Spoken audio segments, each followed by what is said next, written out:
Chapter जो मैंने pick करा है that is nationalism in India. बहुत बच्चों को ये चैप्टर लेंथी लगता है, समझने में दिक्कत आती है और बहुत सारे सवाल हमें इस चैप्टर से रिलेटेड आते हैं। नेशनलिज्म होता क्या है? What is the idea of satyagraha? सवाल आता है guys, what was the Rowlatt Act? Rowlatt Act के खिलाफ गांधी जी ने क्या करा? जलियांवाला बाग इंसिडेंट एक बहुत ही दर्दनाक इंसिडेंट जो कि अमृतसर में हुआ था। अमृतसर में मार्शल लॉ लगा हुआ था, कमान सौंपी गई थी जनरल डायर को। अब सभी बताएंगे बच्चों रविंद्रनाथ टैगोर ने क्या लिखा है। हेलो हेलो हेलो, स्वागत है आप सभी का बच्चों आज की हमारी इस क्लास में। This is your SST educator Ujjwala पुंज, यानी कि आपकी ज्वालामुखी मैम। और कैसे हैं मेरे सारे के सारे ज्वालामुखी बच्चों? यहां पर सबसे पहले क्लास की शुरुआत करने से पहले एक छोटी सी शायरी के साथ शुरुआत करते हैं। तो अब से नहीं होना है दुखी, क्योंकि आ गई है आपकी मैम ज्वालामुखी। आज से बच्चों हम लोग क्लास 10th का जो हमारा ये सफर है एसएसटी का, इसको चालू करने जा रहे हैं। सफर है, ठीक है, जर्नी को चालू करें ताकि आप लोग सफर ना करो एसएसटी में। सबसे पहला चैप्टर जो मैंने पिक करा है that is nationalism in India, because I know कि बहुत बच्चों को ये चैप्टर लेंथी लगता है, समझने में दिक्कत आती है और बहुत सारे सवाल हमें इस चैप्टर से रिलेटेड आते हैं। लाइक कौन से क्वेश्चंस बोर्ड एग्जाम्स में पूछे जाएंगे, कौन से टॉपिक्स इंपॉर्टेंट है, कौन से टॉपिक्स इंपॉर्टेंट नहीं है। आज बच्चों आपकी सारी दिक्कतें तकलीफों का मैं यहां पर सोल्यूशन लेकर आ गई हूं। एक बारी बस आपको इस लेक्चर को देखना है और सारी प्रॉब्लम्स जो कि आप इस चैप्टर से फेस करते हैं वो सभी चीजें सॉल्व हो जाएंगी। हम बिल्कुल इस चैप्टर को एक स्टोरी की तरह, एक कहानी की तरह पढ़ने वाले हैं, समझने वाले हैं और आज के बाद जरूरत नहीं पड़ेगी इस चैप्टर को दोबारा देखने की, क्योंकि सब समझ में आ जाएगा। चलिए यहां पर बच्चों सबसे पहले चैप्टर का नाम है nationalism in India. That means we are talking about our country India और उसी के साथ हम बात कर रहे हैं नेशनलिज्म की। नेशनलिज्म होता क्या है बच्चों? नेशनलिज्म होती है एक फीलिंग, वो फीलिंग जो हमें देश का झंडा देखकर आती है, वो फीलिंग जो जब इंडिया क्रिकेट मैच खेल रहा होता है फील्ड में, तो हम जब चिल्ला रहे होते हैं इंडिया इंडिया, तो वो जो फीलिंग आती है, एक proud feeling for our country India, that feeling is called nationalism. अब बच्चों ये जो फीलिंग है, ये जो भावना है लोगों के अंदर तब इरप्ट होती है जब ब्रिटिशर्स इंडिया पर अपना कॉलोनियल रूल जमा कर बैठे होते हैं, इंडिया को एक्सप्लॉइट कर रहे होते हैं। तो बहुत सारे लोगों का बच्चों कॉमन एनिमी बन जाता है ये ब्रिटिश। और जब सारे लोगों का एक ही दुश्मन है तो सारे लोग बन गए हैं दोस्त, क्योंकि सबका एक दुश्मन है तो हम लोग सारे दोस्त बन जाते हैं और हम सभी के अंदर एक कॉमन एनिमी ब्रिटिशर्स को लेकर हम बोल सकते हैं जो है एंटी कॉलोनियल फीलिंग आने लगती है कि अब हमें इन ब्रिटिशर्स को भगाना है। और वो जो एंटी कॉलोनियल फीलिंग है उसके थ्रू हमारे देशवासियों में नेशनलिज्म की फीलिंग जनरेट होती है। ठीक है, तो नेशनलिज्म की फीलिंग एंटी कॉलोनियल स्ट्रगल के थ्रू जनरेट हो रही थी जब हम सभी लोग मिलकर अपने कॉमन दुश्मन ब्रिटिशर्स के खिलाफ लड़ेंगे। ओके, तो बेसिकली उसी नेशनलिज्म की बात इस चैप्टर में करी जा रही है। अब यहां पर सबसे पहले हम कहानी की शुरुआत करते हैं from the very first World war. फटाफट से बच्चों यहां पर देखिए बहुत सारे टॉपिक्स हमको पढ़ने हैं। फर्स्ट वर्ल्ड वॉर से ये चैप्टर चालू होगा। That means the time period from 1914 to 1918। सभी को पता है कि 1914 से लेकर 1918 तक हमारा सबसे पहला विश्व युद्ध यानी कि फर्स्ट वर्ल्ड वॉर हुई थी। Although India was not a part of the first World war, लेकिन हम इंडियंस को झेलना जरूर पड़ा था उसका इंपैक्ट। तो कैसे झेलना पड़ा था वो भी हम लोग देखेंगे। फर्स्ट वर्ल्ड वॉर के बाद गांधी जी आते हैं सत्याग्रह का आइडिया लेके, फिर रॉलेट एक्ट आता है, उसके खिलाफ सत्याग्रह ऑर्गेनाइज होता है। जलियांवाला बाग इंसिडेंट हुआ था, वाई नॉन कोऑपरेशन को क्यों अडॉप्ट करा गया था, साथ ही में कैसे नॉन कोऑपरेशन टाउन्स में फैलता है, उसके बाद कंट्री साइड में, उसके बाद प्लांटेशन में, वो सब चीजों की बात करेंगे। ठीक है, साथ ही में बच्चों यहां पर ओके कंट्री साइड प्लांटेशन, साथ ही में फिर हम चलेंगे सिविल डिसोबीडियंस की तरफ, एक अलग movement civil disobedience, Simon Commission, salt march, civil disobedience. ठीक है, ये सारी चीजें हमें पढ़नी है। साथ ही में कैसे पार्टिसिपेंट्स ने हिस्सा लिया सिविल डिसोबीडियंस मूवमेंट में, लिमिटेशंस क्या थी सिविल डिसोबीडियंस मूवमेंट की, और लास्ट में सेंस ऑफ कलेक्टिव बिलोंगिंग। बहुत सारी चीजें लग रही हैं, ज्यादा कुछ नहीं है, एक कहानी है, कहानी को समझना है बस। तो चलिए सबसे पहले आ जाते हैं बच्चों हमारे फर्स्ट वर्ल्ड वॉर की बात करने के लिए। ध्यान से बच्चों इन स्लाइड्स को देखना, क्योंकि हर एक पॉसिबल क्वेश्चन जो बन सकता है एग्जाम में मैंने वो लिख दिया है, उसी स्लाइड पे लिख दिया है जहां से वो पूछा जाता है। तो यहां पे सवाल क्या आता है, बार बार आता है, ठीक है, it's a favourite question of CBSE. क्या क्वेश्चन है? What are the economic and political effects of the First World War on the Indians? यानी कि बच्चों आर्थिक रूप से और राजनीतिक रूप से फर्स्ट वर्ल्ड वॉर ने इंडिया पे क्या प्रभाव क्रिएट करा था, क्या इफेक्ट क्रिएट करा था। तो सबसे पहले तो कमेंट सेक्शन के अंदर आप लोग मुझे बता देंगे कि फर्स्ट वर्ल्ड वॉर कौन सी दो टीम्स के बीच में लड़ी गई थी। ठीक है, जल्दी से लिख दीजिए। और यहां पर मैं आपको बताती हूं बच्चों, हम लोग देखते हैं 1919 के बाद यानी कि फर्स्ट वर्ल्ड वॉर के खत्म होने के बाद हमारी नेशनल मूवमेंट बहुत सारे एरियाज में फैलने लगती है। इंडिया के अंदर बहुत सारे लोगों को एकजुट करती है against the common enemy British के खिलाफ बहुत सारे लोग इकट्ठे हो रहे हैं। अब ये तो बात है, साथ ही में war created a new economic and a political situation. अब यार बात ये थी, ऑल्दो भारतीय लोग इस वॉर में लड़ नहीं रहे थे, लेकिन फिर भी हमारे ऊपर एक प्रभाव पड़ता है क्योंकि हमारे जो कॉलोनाइजर्स थे, जो ब्रिटिशर्स थे, वो इस लड़ाई का हिस्सा थे। अब होता क्या है, देखो ऑब्वियसली बात है यार, हम लोग देखते हैं कि ब्रिटिशर्स काफी ज्यादा अपने डिफेंस पे पैसा लगा रहे थे।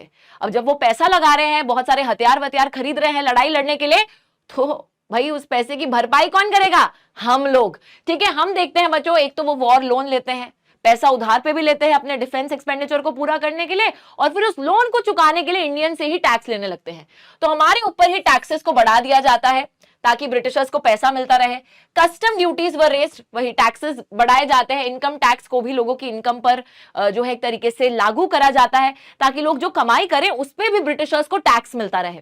उसी के साथ prices of essential commodities increased, यानी कि बच्चों जो जरूरत की चीजें होती हैं मार्केट में, जो हर किसी को खरीदनी पड़ती हैं, वो जरूरतमंद चीजों के जो दाम थे वो बढ़ जाते हैं। तो दिक्कत क्या आएगी कि जो गरीब इंसान होगा वो बहुत ही जरूरत की चीजें खरीद नहीं पा रहा था इस समय पे। साथ ही में forced recruitment in rural areas, ग्रामीण क्षेत्रों के अंदर जबरदस्ती लोगों को पकड़ पकड़ के ब्रिटिश आर्मी में भर्ती किया जा रहा था। अब यार हम लोग अपनी आर्मी के लिए लड़े तो बिल्कुल जोश और जुनून से चले जाएंगे, लेकिन ब्रिटिश आर्मी के लिए हम क्यों लड़ेंगे? तो लोगों को यह चीज भी बहुत गलत लगती है कि हमको आप ब्रिटिश आर्मी में क्यों भर्ती कर रहे हो। साथ ही में 1918, 19 और 2021 में क्रॉप फेलियर होता है in many parts of India, यानी कि बच्चों फसलें खराब हो जाती हैं। अब फसल अगर खराब हो गई तो क्या होगा? अनाज यानी कि खाने की शॉर्टेज हो जाएगी। खाने की कमी है तो दाम फिर से बढ़ गए, प्राइसेस जो है कमोडिटीज के फिर से इंक्रीज हो रहे हैं, तो लोग यहां पर भी सामान नहीं खरीद पा रहे। उसी के साथ इस समय पे इन्फ्लुएंजा एपिडेमिक यानी कि एक रेस्पिरेटरी डिसीज, ठीक है बच्चों, वो फैलने लगता है। बहुत बड़े हिस्से में जो कोई बीमारी फैलती है तो उसको हम एपिडेमिक बोलते हैं। तो ये बीमारी बहुत बड़े हिस्से में फैलने लगती है, तो वो जैसे बोला जाता है ना कि करेले पे नीम चढ़ा, तो स्थिति जितनी बुरी हो सकती थी उतनी बुरी हो गई हम लोगों के लिए। और हम तो लड़ाई लड़ भी नहीं रहे थे, लड़ तो ब्रिटिशर्स रहे थे, और हमें यहाँ पे बेफालतू में बच्चों इतने सारे कॉन्सिक्वेंसेस झेलने पड़े। तो अगर ये सवाल पूछा जाएगा, आपको इस सिंपल सी चीजें लिख देनी है। All these pointers you have to include in this question. Majorly ये 5 नंबर में पूछा जाता है। ओके अब बच्चों लोग इन्हीं सब स्थितियों से बहुत परेशान थे, और तभी जो है नेशनल मूवमेंट बहुत सारे नए एरियाज में फैलने लगती है, बहुत सारे अलग अलग ग्रुप्स को शामिल करती है अपने साथ में अगेंस्ट द ब्रिटिशर्स। ठीक है, और इसी टाइम पे री एंट्री नहीं, सिर्फ एंट्री। ओके किसकी एंट्री हो रही है? हमारे गांधी जी की। री एंट्री तो होती दोबारा से नहीं, पहली बार आ रहे बच्चों। गांधी जी यहाँ पे जो है अपनी वकालत वगैरह पढ़कर, रेसिज्म के खिलाफ लड़कर अब वापस अपने देश भारत लौट आते हैं इन 1915। तो 1915 में गांधी जी की एक तरीके से यहां पर भारत देश में हम लोग देखते हैं कि वो वापस आते हैं, और वापस आने के बाद वो लेकर आते हैं अपने साथ, क्या लेकर आते हैं? गिफ्ट्स नहीं लेकर आते बच्चों, वो लेकर आते हैं सत्याग्रह। सत्याग्रह भी एक आइडिया है। What is the idea of satyagraha? इससे पहले कि हम लोग किताब की लैंग्वेज पे जाए, लेट मी एक्सप्लेन। बच्चों सत्याग्रह 2 शब्दों से बना है। सत्य का मतलब होता है सच, और आग्रह का मतलब होता है टू होल्ड समथिंग फर्म, यानी कि सच को बनाए रखना। अब गांधी जी के सत्याग्रह के आइडिया के हिसाब से अगर आप सच्चे हो और अगर आप अन्याय के खिलाफ लड़ रहे हो तो आपको फिजिकल फोर्स का इस्तेमाल नहीं करना है, आपको बिल्कुल वायलेंट नहीं होना है, साइलेंट रह के लड़ना है। ठीक है, बिल्कुल भी हिंसक नहीं होना है अपने अप्रोच में। तो फिर लड़ाई कैसे करेंगे मैम, है ना? हमने तो आज तक यही सुना है कि ईंट का जवाब पत्थर से देना है, बट गांधी जी कह रहे हैं शांत होकर लड़ाई लड़नी है। तो अगर आप अन्याय के खिलाफ लड़ रहे हो, किसी गलत इंसान के खिलाफ लड़ रहे हो, तो आपको उसके साथ लड़ाई ढिशुम ढिशुम नहीं करनी है, बल्कि सिर्फ उसकी जो कॉन्शियंस है, उसकी जो अंतरात्मा है, उसको ये याद दिलाना है कि आप गलत हो। तो जब दूसरे इंसान की जो गलत कर रहा है उसको जब ये समझ में आ जाएगा कि वो गलत है, तो वो अपने आप लड़ाई रोक देगा। ये गांधी जी का सत्याग्रह का आइडिया था। तो चलिए पढ़ते हैं, आपको अच्छे से समझ में आएगा। यहां पर भी सवाल बनता है कि what was the idea of satyagraha given by Gandhi ji या गिवन बाय महात्मा गांधी। तो यहां पर बच्चों आप लोगों को लिखना क्या है, let us see. The idea of satyagraha emphasise the power of truth and the need to search for truth. सच की शक्ति क्या है और सच को बनाए रखना है, सच को ढूंढो, ठीक है, सच पे चलो, सच के रास्ते पे चलो, सच्चाई की हमेशा जीत होती है। जैसे वो बोला जाता है ना कि बुराई पे हमेशा अच्छाई की जीत होती है, तो यहाँ पे गांधी जी वही बोल रहे हैं कि सच्चाई की जीत होती है, अच्छाई की जीत होती है, वही सब चीज। नाउ इट सजेस्टेड, वही जो मैंने आपको बताया, that if the cause was true, अगर आप जिस चीज के लिए लड़ रहे हो, अगर आप सच्चे हो और अगर आप स्ट्रगल कर रहे हो अगेंस्ट इनजस्टिस, अन्याय के खिलाफ लड़ रहे हो, तो physical force is not necessary. आपको हिंसक होने की, लड़ाई करने की, मारधाड़ करने की कोई जरूरत नहीं है अगेंस्ट द ऑप्रेसर, यानी कि उस इंसान के खिलाफ जो आपके साथ अन्याय कर रहा है, उसके साथ आपको कोई फिजिकल फोर्स नहीं यूज करना। तो फिर कैसे जवाब देना है, चलिए देखते हैं। हम लोग देखते हैं, पीपल इंक्लूडिंग द ऑप्रेसर, जो इंसान आपके साथ गलत कर रहा है, had to be persuaded to see the truth, उसको सच दिखाओ, सच का सामना करवाओ उसको, instead of being forced to accept the truth through the use of violence। ठीक है, आपको उसे जोर जबरदस्ती से मार पीट के सच नहीं दिखाना, आप उसकी अंतरात्मा को ये समझाने की कोशिश करो कि वो गलत है, और जब उसे ये रियलाइज हो जाएगा कि हाँ मैं कितना गलत इंसान था कि मैं ये सब कर रहा था, तो वो अपने आप रुक जाएगा, वो अपने आप जो है आपसे माफी मांगेगा। तो इस तरीके का आइडिया था, and ultimately the truth was bound to triumph, यानी कि सच की हमेशा जीत हो के रहेगी। गांधी जी तो यही मानते थे बच्चों। अब कितने लोग गांधी जी के इस आइडिया से सहमत हैं, मुझे जरूर बता दीजिएगा कि if you are with satyagraha और against the idea of satyagraha. सुन सकते हैं ना, चलो कोई ओके। अब बच्चों, Mahatma Gandhi believe that this dharma of non violence could unite all Indians. तो गांधी जी ऐसा मानते थे कि ये जो धर्म है, ठीक है, कि सच की राह पे चलना है, सच को बनाए रखना है, लड़ाई झगड़ा नहीं करना है, मारपीट नहीं करनी है, और अल्टीमेटली जो हमारा ऑपरेसर है उसको समझ में आ जाएगा कि मैं गलत हूं और वो आपसे माफी मांगेगा। तो ये जो धर्म है नॉन वायलेंस का, ये जो है हम सभी भारतवासियों को एकजुट कर सकता है, यूनाइट कर सकता है। और बच्चों, गांधी जी यहां पर अर्ली सत्याग्रह मूवमेंट्स लॉन्च भी करते हैं, छोटे छोटे स्केल पे सत्याग्रह आंदोलन को लॉन्च करा जाता है 3 जगहों पर। इनको बहुत अच्छे से याद कर लेना, क्वेश्चंस पूछा जाता है। यहां पे अर्ली सत्याग्रह मूवमेंट्स कौन सी थी, 3 मूवमेंट्स अभी बताऊंगी। ओके, तो देखिए, सबसे पहले बच्चों 1917 में गांधी जी चले जाते हैं चंपारण, जो कि कहां पर है, एक जगह है बिहार के अंदर। क्यों जाते हैं बिहार में, तो मैं बताती हूं बच्चों। बिहार के अंदर बहुत से ऐसे किसान थे जिनसे जोर जबरदस्ती से क्या कराया जाता था, इंडिगो यानी कि नील की खेती कराई जाती थी। अब ये सिस्टम काफी ऑपरेसिव था, उनके साथ काफी अन्याय होता था। क्यों? क्योंकि एक तो आपको जबरदस्ती नील की खेती, इंडिगो की खेती करनी पड़ रही है, और जब आप इंडिगो की खेती करते हो तो उससे आपकी जो जमीन है वो बिल्कुल फर्टाइल नहीं रहती। After a certain point of time वो जमीन अपनी फर्टिलिटी खो देता है। तो किसान बहुत परेशान थे, और किसान अपनी जो व्यथा है गांधी जी के साथ शेयर करते हैं, और गांधी जी उन्हीं को सपोर्ट करने के लिए जाते हैं बिहार के अंदर और सत्याग्रह को लॉन्च करते हैं। इसके बाद 1917 में ही, यहाँ पर डेट को चेंज कर लीजिएगा, इट वाज 1917 में ही, 1917 में ही एक और मूवमेंट, कहां पर, खेड़ा डिस्ट्रिक्ट ऑफ गुजरात। अब वो गुजरात जाते हैं, वहां पर एक जगह है खेड़ा, वहां पर जाके क्या होता है, वहां पे बच्चों हमारे बहुत सारे ऐसे फार्मर्स थे, पेजेंट्स थे जो कि परेशान थे। वो जो रेवेन्यू डिमांड थी उसको पूरा नहीं कर पा रहे थे क्योंकि उनकी फसलें खराब हो गई थी, उनके पास पैसा नहीं था। तो इन्हीं फार्मर्स को सपोर्ट करने के लिए गांधी जी खेड़ा जाते हैं, और उसके बाद 1918 में अगले ही साल वो अहमदाबाद जाते हैं। अहमदाबाद कहाँ है, अहमदाबाद कहां पर है, गुजरात के अंदर। और गुजरात के अंदर ही बच्चों यहां पर क्या हो रहा होता है, यहाँ पे जो कॉटन मिल वर्कर्स होते हैं, यानी कि जो लोग कॉटन की फैक्ट्री में काम कर रहे होते हैं वर्कर्स, वो बहुत ज्यादा परेशान होते हैं। उनसे बहुत लंबे लंबे समय तक, वर्किंग आवर्स बहुत लंबे होते हैं, बहुत लंबे समय उन्हें काम करवाया जाता है, बहुत बुरी कंडीशंस में रखा जाता है। तो यहाँ पे जो कॉटन मिल ओनर्स हैं, ओनर्स के खिलाफ सत्याग्रह लड़ने के लिए गांधी जी जाते हैं। तो देखो यार, गांधी जी का जो स्ट्रगल था ना, वो ये नहीं है कि सिर्फ ब्रिटिशर्स के खिलाफ है, वो हर उस व्यक्ति के खिलाफ है जो किसी के साथ अन्याय करता है, जो किसी के साथ गलत करता है। ठीक है, तो चाहे वो इंडियन ही क्यों ना हो, अब कॉटन फैक्ट्री का ओनर इंडियन ही क्यों ना हो, बट स्टिल अगर वो गलत कर रहा है, अगर वो अन्याय कर रहा है, तो उसके खिलाफ भी लड़ेंगे, वो सिर्फ ब्रिटिशर्स के खिलाफ नहीं। ठीक है, तो यहां पे वो बात हो रही है। ओके, 3 सत्याग्रह, अर्ली सत्याग्रह। इसके बाद क्या होगा, इसके बाद आ जाती है एक बहुत ही खतरनाक सी रॉलेट एक्ट। सवाल आता है guys, what was the Rowlatt Act, Rowlatt Act के खिलाफ गांधी जी ने क्या करा, तो ये सारी चीजें आप लिख दोगे। पहले मैं आपको बताती हूँ ये रॉलेट एक्ट ठीक है। बच्चों रॉलेट एक्ट एक ऐसा लॉ था जिसको पास करा गया था हमारे इंपीरियल लेजिस्लेटिव काउंसिल द्वारा। इंपीरियल लेजिस्लेटिव काउंसिल का मतलब है कि जो हमारे ब्रिटिशर्स की लेजिस्लेटिव बॉडी थी, जिसमें कुछ इंडियंस भी थे, ठीक है, जो लॉ बनाते थे बेसिकली, उनकी बात करी जा रही है। तो उन लोगों ने रॉलेट एक्ट पास करी। अब रॉलेट एक्ट के हिसाब से it gave the government enormous powers to repress political activities. कोई भी राजनीतिक गतिविधि को दबाने का पूरा अधिकार ब्रिटिश सरकार को मिल गया था। कैसे? क्योंकि बच्चों ये जो रॉलेट एक्ट थी, it allowed the detention of political prisoners without a trial for 2 years।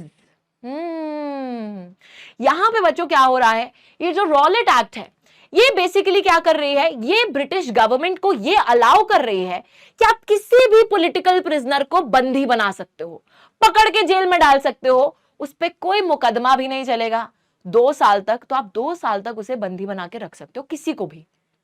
तो बेसिकली यहां पे अगर किसी ने कोई अपराध करा है या नहीं करा ये तो पता ही नहीं चलेगा ना, क्योंकि 2 साल तो आप उसे जेल में रखोगे, उसके बाद मुकदमा चलेगा, उसके बाद पता चलेगा कि ग्राउंड्स ऑफ अरेस्ट ठीक थे कि नहीं थे। तो दिस वॉज वेरी ब्रूटल। अब यहां पे गांधी जी को गुस्सा आ जाता है और इसी हार्श रॉलेट एक्ट के खिलाफ वो लॉन्च कर देते हैं एक सत्याग्रह।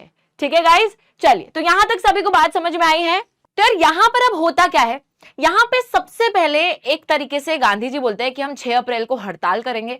बहुत सारी रैलीज, प्रदर्शन ऑर्गेनाइज होते हैं, बहुत सारे वर्कर्स जो है अपना काम धंधा बंद कर देते हैं, स्ट्राइक पे चले जाते हैं, दुकानों को बंद कर दिया जाता है। अब यहां पे ब्रिटिशर्स की फील्डिंग सेट होने वाली है।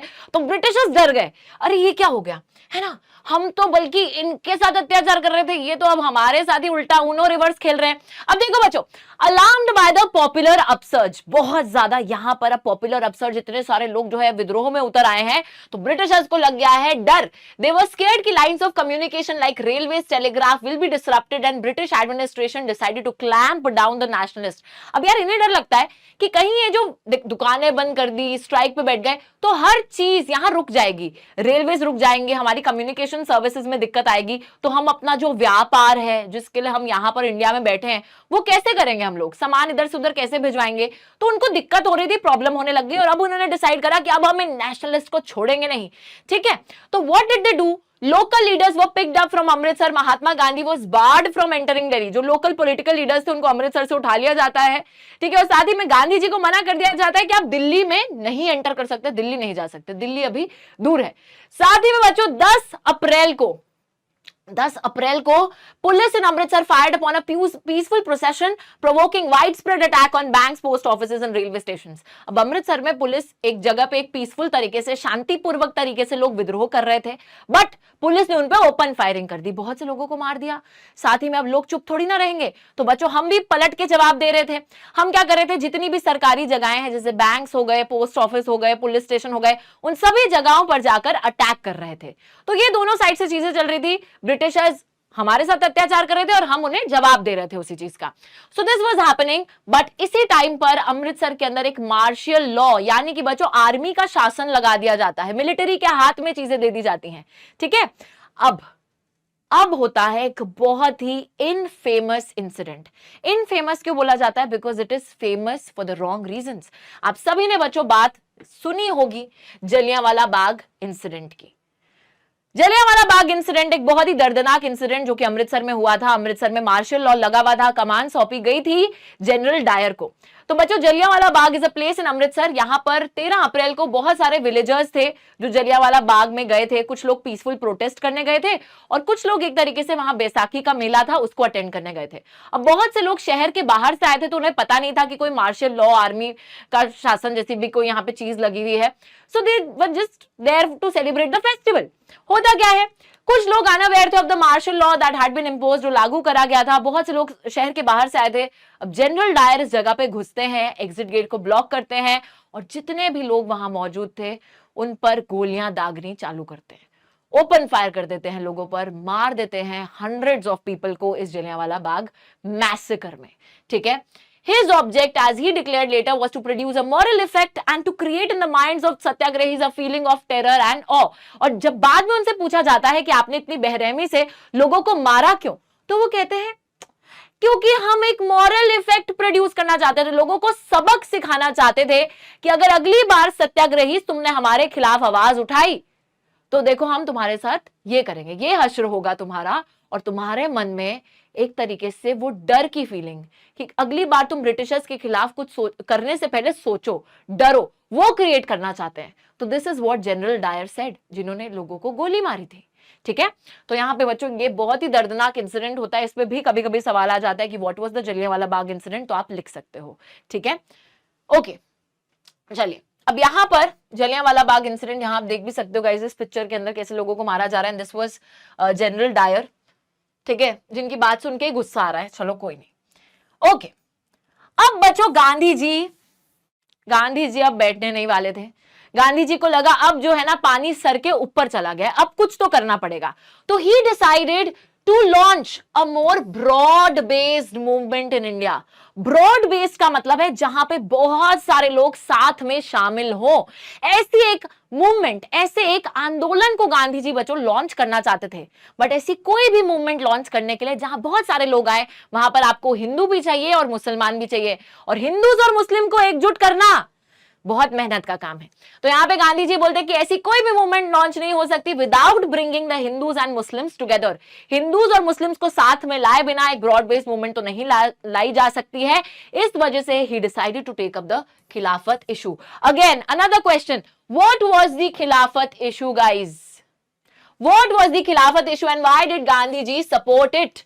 Okay, let me tell you about the Khilafat issue. बच्चों हम लोग देखते हैं Ottoman Empire First World War में हार गया था। उसके लीडर थे खलीफा, जो कि इस्लामिक जो सोसाइटी है, जो जितने भी लोग इस्लाम को फॉलो करते हैं, जो मुस्लिम्स हैं, वो भी खलीफा को अपने स्पिरिचुअल लीडर की तरह देखते थे। अब होता क्या है, फर्स्ट वर्ल्ड वॉर में ऑटोमैन एम्पायर जब हारता है तो एक अफवाह उड़ने लगती है कि खलीफा के ऊपर एक हार्श पीस ट्रीटी लगाई जाने वाली है, जिसके बाद उनकी पावर्स को छीन लिया जाएगा। और इस चीज से जो मुस्लिम्स थे all around the world, they got very angry और वो खलीफा की पावर्स को बचाना चाहते थे। उसी चक्कर में हमारे यहाँ पर भी एक खिलाफत कमिटी बनाई जाती है। ठीक है, कहाँ पे? इन बॉम्बे इन मार्च 1919। और कुछ यंग लीडर्स थे लाइक मोहम्मद अली एंड शौकत अली, वो लोग गांधी जी से डिस्कशन भी करते हैं कि कैसे हम लोग साथ में मिलके, हिंदूज और मुस्लिम्स जो हैं, साथ में मिलके इन ब्रिटिशर्स के खिलाफ लड़ाई कर सकते हैं। ठीक है, तो अब बच्चों यहाँ पे बात होने लगती है कि कैसे एक यूनाइटेड स्ट्रगल हो सकता है, हिंदूज और मुस्लिम्स को साथ में लाया जा सकता है। इस चीज को डिस्कस भी करा जाता है कैलकाटा सेशन में। और फाइनली नागपुर सेशन में डिस्कशंस कंप्लीट होने के बाद में हम लोग देखते हैं कि फाइनली हमारी एक नॉन कोऑपरेशन और खिलाफत मूवमेंट चालू होगी। कौन सी मूवमेंट? नॉन कोऑपरेशन और खिलाफत। मैम खिलाफत तो समझ में आया, बट अब ये नॉन कोऑपरेशन क्या है? तो चलिए समझते हैं व्हाट इज नॉन कोऑपरेशन। बच्चों नॉन कोऑपरेशन का आइडिया गांधी जी ने अपनी एक किताब हिंद स्वराज में दिया था 1909 में, जहां पे गांधी जी बड़ी सिंपल सी बात करते हैं कि ये जो ब्रिटिशर्स का शासन है ये हम भारतवासियों पे इसलिए चल रहा है क्योंकि हम लोग उनके साथ कोऑपरेट करते हैं, हम उनका सहयोग करते हैं, साथ देते हैं। उन्होंने स्कूल खोला, हम स्कूल में पढ़ने भी जाते हैं, काम भी करते हैं। उनके जो है एक तरीके से कोर्ट्स हैं, कोर्ट में जाके हम लोग वकालत भी करते हैं। तो we are in a way supporting them. उनका सामान आता है ब्रिटेन से, हम वो खरीदते हैं, तो हम लोग उनके साथ कोऑपरेट कर रहे हैं, उनका साथ दे रहे हैं। And the moment we stop this, जब हम लोग उनका साथ देना छोड़ देंगे, मतलब जब हम लोग असहयोग करेंगे, उनका सहयोग नहीं करेंगे, तो तब 1 साल के अंदर अंदर स्वराज आ जाएगा। स्वराज मतलब हमारे इंडियंस का खुद का राज। ठीक है, स्वराज मतलब खुद का राज आ जाएगा और ब्रिटिशर्स को हम भगा डालेंगे।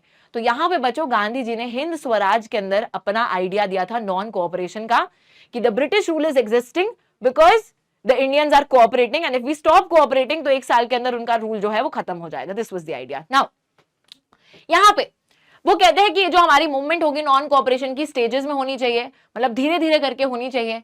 इन the case the government use repression, a full civil disobedience campaign will be launched. और हम शांतिपूर्वक तरीके से ये आंदोलन करेंगे, और अगर सरकार ने किसी भी तरीके से हमको दबाने की, दबोचने की कोशिश करी तो फिर एक नया मूवमेंट चालू करेंगे which will be the civil disobedience, जो इससे भी ज्यादा एक स्टेप आगे होगा। अभी वो भी आएगा, लेकिन यहां पे बच्चों सबसे पहले let us talk about the non cooperation खिलाफत मूवमेंट। नॉन कोऑपरेशन खिलाफत मूवमेंट की चालू होने की तिथि भी जानेंगे, लेकिन उससे पहले through out the summer of 1920 Mahatma Gandhi Shaukat Ali toward extensively, तो मोहम्मद अली, शौकत अली, महात्मा गांधी ये सब लोगों से मिल रहे हैं, बातचीत कर रहे हैं, लोगों को अपना आइडिया बता रहे हैं नॉन कोऑपरेशन का। सितंबर दिसंबर के बीच में एक इंटेंस टसल था कांग्रेस के बीच में, क्योंकि बच्चों कुछ कांग्रेस के लीडर्स थे जो कि नॉन कोऑपरेशन को एक्सेप्ट नहीं कर रहे थे, फिर कुछ थे जो कर रहे थे एक्सेप्ट, तो फिर बाद में कॉम्प्रोमाइज हो जाता है, लोग मान जाते हैं बात। एंड फाइनली हम लोग देखते हैं कि जो नागपुर सेशन हुआ था दिसंबर 1920 में, वहां जाकर कॉम्प्रोमाइज वाज वर्कड आउट, लोग जो है सहमत हो जाते हैं and finally non cooperation programme को अडॉप्ट कर लिया जाता है। मतलब कि अब जो है हमारा नॉन कोऑपरेशन मूवमेंट यहां पर चालू हो जाएगा। कैसे हो जाएगा? चालू हो जाएगा। तो जनवरी 1921 में, ओके,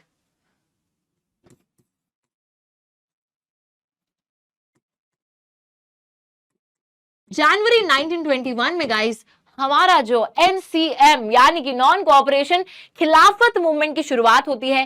3 जगह पर हम पढ़ेंगे कि कैसे ये मूवमेंट थ्रू आउट इंडिया फैलता है। ओके, 3 जगह की यहां पे बात करनी है हमको, ठीक है। When I talk about non cooperation movement, will talk about 3 places. सबसे पहले शहरों के अंदर, टाउन्स के अंदर ये कैसे फैलता है, उसके बाद कंट्री साइड यानी कि गांव में कैसे फैलता है, और तीसरी चीज आएगी हमारे प्लांटेशंस। प्लांटेशंस मतलब ऐसे खेत जहां एक ही क्रॉप की खेती होती है। तो आसाम के अंदर बात करेंगे कि जो ऐसे प्लांटेशंस थे, वहां पे जो वर्कर्स थे, उनके बीच में कैसे जो स्वराज है वो अंडरस्टैंडिंग क्या थी, नॉन कोऑपरेशन कैसे फैला, ऑल दोस थिंग्स। तो ये 3 जगहों का एग्जाम्पल देके आई विल टेल यू कि कैसे मूवमेंट स्प्रेड होती है, कैसे मूवमेंट फैलती है। सबसे पहले let us come two towns. सबसे पहले बच्चों शहरों की बात कर लेते हैं। शहर में हूं मैं तेरे, हाँ ओके, आके मुझे मिल तो ले। चलो देखो यहां पे बच्चों शहर में आ गए हैं, किसके? अपने ही इंडिया के शहरों की बात करें, सबसे पहले हम देखते हैं the movement started with the middle class participation in the cities. बढ़ चढ़ के जो मिडिल क्लास है बच्चों सोसाइटी का, ठीक है, वो यहाँ पे हिस्सा लेता है, वही मिडिल क्लास बच्चों, है ना। हम मैक्सिमम लोग वही, देखो मैं तो मिडिल क्लास की हूँ, यहाँ पे वही मिडिल क्लास जो है बड़े जोर शोर से पार्टिसिपेट कर रहा होता है सिटीज में। Thousands of students left government controlled schools, colleges, headmasters, teachers resigned and lawyers also give up their legal practices. मतलब कि बच्चों साथ नहीं देना है ना ब्रिटिशर्स का, तो बहुत से बच्चों ने स्कूल जाना छोड़ दिया। हमारे टाइम पे क्यों नहीं होती है नॉन कोऑपरेशन मूवमेंट, ठीक है। जोक्स असाइड बच्चों ने यहाँ पे पूरा साथ दिया है, उन्होंने स्कूल जाना छोड़ दिया कि अब हम इन ब्रिटिशर्स के स्कूल में नहीं जाएंगे। टीचर्स ने भी इस्तीफा दे दिया, वो भी घर पे आ गए कि हम काम भी नहीं करेंगे, ठीक है, हमें नहीं चाहिए इनका पैसा। साथ ही में लॉयर्स ने भी अपनी वकालत छोड़ दी कि हम इनके कोर्ट्स में भी नहीं जाएंगे। तो यहाँ पे बच्चों हर कोई यहाँ पे साथ नहीं दे रहा है ब्रिटिशर्स का। उसी के साथ council elections were also boycotted. लोगों ने, जो पॉलिटिकल लीडर्स थे, उन्होंने बोला कि जो ब्रिटिशर्स के इलेक्शंस होते हैं इसमें भी हम हिस्सा नहीं लेंगे, तो इलेक्शंस का भी बहिष्कार यानी कि बॉयकॉट किया जा रहा था। लेकिन एक ऐसी जगह थी जहां पे बॉयकॉट नहीं किया जा रहा था, वो कौन सी जगह थी? मद्रास। बच्चों मद्रास के अंदर क्यों नहीं बॉयकॉट करे जा रहे थे इलेक्शन? जब हर कोई कर रहा है तो यहां पे भी कर लो। पर दिक्कत ये थी कि यहां पर एक पार्टी थी, एक पॉलिटिकल पार्टी थी, जस्टिस पार्टी। अब जस्टिस पार्टी एक ऐसी पार्टी थी जिसमें नॉन ब्राह्मण लोग थे, मतलब जो ब्राह्मण नहीं थे, और उन लोगों को ये था कि हमें पॉलिटिकल पावर चाहिए, उसी के थ्रू हम अपने कंडीशन में सुधार ला सकते हैं। That is why these people did not boycott the elections. और जस्टिस पार्टी ने ये निर्णय लिया कि हम लोग तो हिस्सा लेंगे इलेक्शंस में, चाहे और कोई नहीं ले रहा है, बट हम हिस्सा लेंगे क्योंकि हम नॉन ब्राह्मण्स को पॉलिटिकल पावर दिलवाना चाहते हैं, ठीक है। तो ये बात हुई थी। आगे देखो कैसे मूवमेंट और फैलती है। फॉरेन गुड्स, जो भी बाहर से सामान आ रहा है उसको भी बॉयकॉट कर दिया जाता है, हम तो इस्तेमाल नहीं करेंगे, ना खरीदेंगे, ना यूज करेंगे। Along with that liquor shops were picketed. बच्चों पिकेटेड का मतलब क्या होता है? पिकेट करना एक प्रोटेस्ट का तरीका है जहां पर आप किसी भी दुकान के एंट्री गेट को ब्लॉक करके खड़े हो जाते हो, ठीक है। उसी के साथ foreign cloth was burned in huge bonfire. आग जला के कपड़ा जो है फॉरेन फेंक दिया, उसमें यूज भी नहीं करेंगे और डिस्ट्रॉय भी कर देंगे। आगे देखिए होता क्या है। इसी वजह से बच्चों जो कपड़ा था जो बाहर से आता था उसका इंपोर्ट गिर जाता है, क्योंकि भाई लोग तो जला रहे हैं तो भेज के भी क्या ही करेंगे। अलॉन्ग विद दैट बहुत सी जगहों पे मर्चेंट्स, ट्रेडर्स ने भी they refuse to trade in foreign goods और फाइनेंस फॉरेन ट्रेड। मर्चेंट्स और ट्रेडर्स जो व्यापारी थे उन्होंने भी बोला कि ना तो हम इनके ट्रेड में पैसा लगाएंगे और ना ही इनसे सामान खरीदेंगे, ठीक है। साथ ही में बच्चों धीरे धीरे ये जो बॉयकॉट मूवमेंट है फैलने लगता है, फैलने लगता है, फैलने लगता है। People began discarding imported clothes and wearing only the Indian ones. Production of the Indian textile mills and handlooms went up. तो हमारी इकोनॉमी पे अच्छा ही असर पड़ा। हमने बाहर का कपड़ा लेना बंद करा, हमने भारत के जो डोमेस्टिक इंडस्ट्रीज थी उनसे कपड़ा लेना चालू करा। इंडिया में बच्चों खादी का कपड़ा बनता था, ठीक है, वो खरीदना लोगों ने चालू करा। अब बहुत अच्छी बात है, टाउन्स में मूवमेंट फैली है, बहुत जोर शोर से लोगों ने हिस्सा भी लिया है, साथ भी दिया है। किसका? इंडिया का। ब्रिटिशर्स का साथ नहीं दिया, उनके साथ कोऑपरेट नहीं करा, बट हम लोग अपने भारतवासियों का साथ दे रहे हैं। उनके स्कूल कॉलेज छोड़ा है, उनकी वकालत छोड़ा है, साथ ही में घर पे बैठ गए, है ना, उनका जो कपड़ा आ रहा है उसको हमने जला डाला, उनके साथ ट्रेड करने से मना कर दिया। तो बहुत चीजें हुई बच्चों, लेकिन दिक्कतें आई हैं। हम लोग देखते हैं कि टाउन्स के अंदर दिस मूवमेंट स्लोड डाउन। ये मूवमेंट जो है ना बड़े जोश में चालू हुई थी, लेकिन धीरे धीरे धीरे धीरे वो जोश खत्म हो जाता है। ऐसा क्यों हुआ? दो प्रॉब्लम्स थी।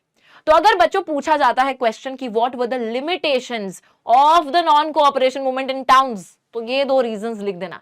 वो जो लोग स्कूल कॉलेज छोड़कर आ गए थे, इस्तीफे देकर आ गए थे, पढ़ाई लिखाई छोड़ दी थी, अब उन्हें पता चलता है कि there is no alternative Indian institution.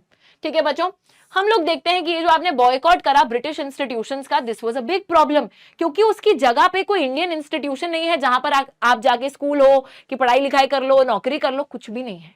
और इन्हीं लोगों को जो बड़े जोश में पहले तो सब चीजें छोड़कर आ गए थे, वापस उन्हीं स्कूल्स में जाना पड़ा, वापस उन्हीं कॉलेजेस में जाना पड़ा, वापस उन्हीं जगहों पर जाके नौकरी लेनी पड़ी, क्योंकि there was no other option. दूसरी चीज ये थी कि लोग जिन्होंने बड़े जोश में कपड़ा जलाया था, अब उन्हें पता चलता है कि इंडिया के अंदर जो खादी का कपड़ा बनता है ये बहुत ही ज्यादा महंगा है, और जो ब्रिटेन से मिल प्रोड्यूस्ड क्लॉथ आता है, फैक्ट्रियों में जो बन रहा है, वो कपड़ा तो बहुत सस्ता है। अब क्या करें भाई, अमीर इंसान तो खरीद लेगा, गरीब क्या करेगा? तो यहां वही दिक्कत होती है कि khadi cloth was more expensive and everyone could not afford it. फिर से वही लोगों को उसी कपड़े पे निर्भर होना पड़ा जो कि बाहर से आ रहा था, जिसे अभी तक हम बॉयकॉट कर रहे थे। ओके, तो मास प्रोड्यूस्ड जो बाहर से कपड़ा आता है वो सस्ता होता है, और जो खादी का कपड़ा यहां मिल रहा है वो तो महंगा है, and poor people could not afford it, and that is why they had to go back and purchase the British made produced mass produced clothes. दिक्कतें हो गई ना। तो ये दो दिक्कतें यहां पर हमें फेस करने को मिलती हैं। आगे अगर बच्चों हम चलते हैं, फिर आता है कंट्री साइड। कंट्री साइड मतलब हमारा गांव। अब यहां पर भी हम लोग एक तो अवध की बात करेंगे, और अवध के बाद आगे चलेंगे और यहां पर हम एक मिलिटेंट गुरिल्ला मूवमेंट की बात करेंगे आंध्र प्रदेश में। ठीक है, इन दोनों जगहों की हम बात करेंगे, कैसे जो है हमारा नॉन कोऑपरेशन मूवमेंट यहाँ पे फैल रहा था। ओके, सबसे पहले let us talk about Awadh. यहाँ पे बच्चों पेजेंट्स की बात करी जा रही है, किसानों की बात करी जा रही है, जो बहुत ही ज्यादा परेशान थे लैंड ओनर्स से, जमींदारों से परेशान थे। क्यों परेशान थे, लेट अस सी। हम देखते हैं स्ट्रगल ऑफ पेजेंट्स की यहाँ पे बात करी जाएगी। सबसे पहले अवध के अंदर पेजेंट्स लेड बाय बाबा रामचंद्र। बच्चों पेजेंट्स की ये जो आर्मी है जो कि लड़ रही है यहाँ पे, उसको लीड कर रहे हैं बाबा रामचंद्र, जो कि खुद एक समय पे इंडेंट्योर्ड लेबर रह चुके थे। उनको फिजी में भेजा गया था फील्ड्स वगैरह, प्लांटेशन फील्ड्स में काम करने के लिए। बाद में वो भारत वापस लौटते एक सन्यासी होते हैं, और वो एक तरीके से ये जो पेजेंट मूवमेंट है इसको लीड करते हैं। अब यहाँ पे होता क्या है, the movement here was against the talukdars and the landlords. Peasants had to do begar and work at landlords farms without any payment. तो जो तालुकदार हैं, जो लैंडलॉर्ड्स हैं, जिनकी जमीनों पर ये किसान काम करते हैं, उन्हीं के खिलाफ ये मूवमेंट था। बेसिकली हमारे जो किसान थे उनसे बेगार कराया जा रहा था, जबरदस्ती काम कराया जा रहा था, साथ ही में फार्म पे काम कराया जाता था विदाउट एनी पेमेंट, पैसा भी नहीं मिलता था उस काम का। तो बहुत ही ज्यादा प्रताड़ित किया जा रहा है पेजेंट्स को। आगे देखो होता क्या है, ये जो पेजेंट मूवमेंट थी demanded reduction of revenue, abolition of begar and social boycott of the oppressive landlords. तो तीन चीजों की मांग बच्चों ये पेजेंट्स कर रहे हैं। सबसे पहले बोलते हैं कि हमें एक तो रेवेन्यू रिडक्शन चाहिए, जो हमसे रेवेन्यू मांगा जाता है वो पैसा कम करो। दूसरी चीज है बेगार, जो जबरन आप हमसे काम करा रहे हो, जो हम काम करना भी नहीं चाहते, वो खत्म होना चाहिए। And a social boycott of these oppressive landlords. तो ये जो लैंडलॉर्ड्स हम पे अत्याचार करते हैं, इनको एक सामाजिक रूप से इनका बहिष्कार करो, do not work with them. ठीक है, तो वो सारी चीजें यहाँ पे बोली जाती हैं इन पेजेंट्स द्वारा। बहुत जगहों पर नाई धोबी बंद भी ऑर्गेनाइज करे जाते हैं, मतलब जो नाई है, जो धोबी है, जो कपड़े धोते हैं, नाई जो एक तरीके से हेयर कट करते हैं आपका, ठीक है बच्चों, वो सारे लोग क्या करते हैं, अपना काम करना बंद कर देते हैं। अब सारे अमीर लोगों को भी इनकी जरूरत होती है, ठीक है, बाल कटवाने जाना है तो नाई के पास जाना है, कपड़े जो है धोने को देने हैं तो धोबी को देने हैं, तो उन्हीं लोगों ने काम करना बंद कर दिया। तो यहाँ पे दिक्कतें हो जाती हैं सभी के लिए। आगे क्या होता है, आगे क्या होता है, आगे ये होता है कि इन जून 1920 Jawaharlal Nehru began going around the villages in Awadh. तो भाई यहां पे बच्चों एक तरीके से एक मौका मिलता है कि अवध के अंदर जो पेजेंट्स का स्ट्रगल चल रहा है उसको नॉन कोऑपरेशन में शामिल किया जा सकता है। और इसी वजह से जवाहरलाल नेहरू अवध के गांव में जो है ऐसे घूमने नहीं गए हैं, ठीक है, काम से गए हैं। अक्टूबर तक अवध किसान सभा एक ऑर्गेनाइजेशन बनाई जाती है जिसके लीडर थे जवाहरलाल नेहरू, रामचंद्र जी जो अभी लीड कर रहे थे मूवमेंट को, और उन्हीं के साथ थोड़े और लीडर्स। तो ये सारे लीडर्स मिलकर एक अवध किसान सभा को बनाते हैं। एफर्ट था कांग्रेस का was to integrate the Awadh peasant struggle into the wider struggle. तो वही जो अवध का ये पेजेंट्स का संघर्ष हो रहा था इसको नॉन कोऑपरेशन के साथ मिलाने की कोशिश करी जा रही थी, उसी में शामिल करने की कोशिश करी जा रही थी। पर बच्चों कुछ ऐसी हरकत होती है जो कांग्रेस को यहां पसंद नहीं आती। देखो क्या होता है, जैसे जैसे ये मूवमेंट फैलने लगती है 1921 में तालुकदार्स और जो हमारे मर्चेंट्स थे, है ना, जिनसे परेशान थे हमारे पेजेंट्स, उन्हीं के घर पर अटैक किया जाता है। The houses of taluqdars and merchants were attacked, ठीक है, उनके घर पे पहुंच गए अटैक करने के लिए। तो वायलेंस हो जाती है, बाजार में चोरी करी जा रही है, बाजारों में चोरी करी जा रही है। जो ग्रेन होर्ड्स थे, जो एक तरीके से बहुत सारा अनाज था जिसको छुपा के रखा हुआ था लोगों ने, वो एकदम लूट लिया जाता है। तो ये सारी चीजें यहां पर हो रही होती हैं। बहुत सी जगहों पर local leaders told the peasants that the Gandhi ji had declared that no taxes were to be paid and the land was to be redistributed among the poor. बच्चों साथ ही में एक नकली सी अफवाह उड़ने लगती है।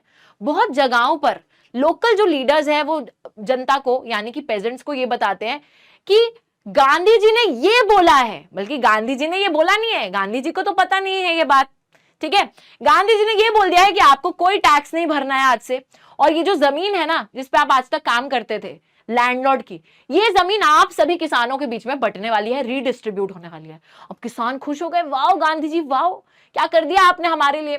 लेकिन बच्चों ये सारी चीजें एक अफवाह थी, ये सारी चीजें महज रूमर्स थी, कुछ भी सच्चाई इसमें नहीं थी। बट ये अफवाहें उस टाइम पे बहुत ज्यादा उड़ रही थी और लोग सोच रहे थे ये सब होने वाला है, बट ऐसा कुछ होने नहीं वाला था। Plus this movement also got very violent in the country side. साथ ही में हम एक और मूवमेंट की यहाँ पे बात करेंगे, that is the Gudem hills of Andhra Pradesh. तो ये गुदेम हिल्स एक जगह है आंध्र प्रदेश के अंदर, यहां पर एक मिलिटेंट ग्यूरेला मूवमेंट फैलता है अर्ली 1920s में। बच्चों what is a militant guerrilla movement? Militant guerrilla movement का मतलब है लोगों ने हथियार उठा लिए थे और एक एम्बुश का तरीका जो होता है, सरप्राइज अटैक, वो सब हो रहा था कि छुप छुपा कर फटाफट से, जब एक्सपेक्ट नहीं कर रहे हैं ब्रिटिश ऑफिसर्स तब उन पे अटैक करना। क्योंकि भाई यहाँ लोगों के पास इतने हथियार तो थे नहीं कि वो डायरेक्टली कंपीट कर सके, तो सरप्राइज अटैक करते थे उनको मारने के लिए, ठीक है ना। हुआ क्यों ये सब, लेट्स अंडरस्टैंड। हम लोग देखते हैं the livelihood of the hill people affected but they felt that their traditional rights were being denied when the government began forcing them to contribute begar for road building, the hill people revolted. बच्चों basically ये जो हिल people थे, यहाँ पे जो लोग रह रहे थे, जब ब्रिटिशर्स आते हैं वो ना बहुत सारे फॉरेस्ट लॉज लगा देते हैं। क्या लगा देते हैं? फॉरेस्ट लॉज, जिसके थ्रू इन लोगों को मना कर दिया जाता है कि आप जिन जंगलों पे आज तक निर्भर थे, तो उनका घर है, ठीक है, आप उन जंगलों के अंदर एंटर नहीं कर सकते, वहां पे लकड़ी वगैरह आप लेके नहीं जा सकते, फ्रूट कलेक्ट नहीं कर सकते, कुछ भी नहीं कर सकते, ठीक है, आप अपनी भेड़ बकरियों को चारा भी नहीं चरवा सकते। You can not enter these forest areas. मतलब जो लोग जिनका घर था वो फॉरेस्ट, उन्हीं को मना कर दिया गया कि आप उन फॉरेस्ट एरियाज में घुस नहीं सकते, कुछ नहीं कर सकते। तो ऑब्वियस सी बात है कि उन लोगों को बहुत गुस्सा आ गया कि आप हमारा जो लाइवलीहुड है, जो जीवन यापन का तरीका है, उसी को छीन रहे हो और हमसे हमारे जो ट्रेडिशनल राइट्स है वो हमें आप मना कर रहे हो कि हम वही काम नहीं कर सकते। साथ ही में यहां पर हम देखते हैं कि उनको फिर फोर्स करा जाता है, जबरदस्ती उनको बोला जाता है कि अब रोड बनाने का काम करो तुम, तो लेबर की तरह उनको काम करने को बोला, ऐसा काम जो वो करना भी नहीं चाहते थे। And that is the reason बच्चों दीज हिल पीपल रिवोल्टेड। ये लोग बागी बन जाते हैं, विद्रोह करने लगते हैं ब्रिटिश ऑफिसर्स के खिलाफ। आगे देखिए क्या होता है, यहां पर लीडर की तरह इस मूवमेंट के उमड़ कर आते हैं हमारे अलूरी सीताराम राजू। अब ये बड़ी इंटरेस्टिंग पर्सनालिटी थे। अलूरी सीताराम राजू ये बोलते थे कि मैं बिल्कुल जो है ना, लोग अगर हैं उनको कोई दिक्कत है, बीमारी है, तो मैं उनको बिल्कुल हील कर सकता हूं, आई कैन हील पीपल। साथ ही में वो बोलते थे कि मेरे पास जादुई शक्तियां तो है ही, साथ ही में मैं क्या कर सकता हूँ, करेक्ट एस्ट्रोलॉजिकल प्रिडिक्शन, जो भविष्यवाणी होती है मैं वो भी कर सकता हूँ। And I can even survive bullet shots, अगर गोली भी लगेगी मेरे को तो मैं वो भी सर्वाइव कर जाऊंगा। तो इस तरीके से वो क्लेम करते थे। He was the leader of this movement. Raju talked about the greatness of Mahatma Gandhi, said that he was inspired by the non-cooperation movement and persuaded people to wear khadi and give up drinking.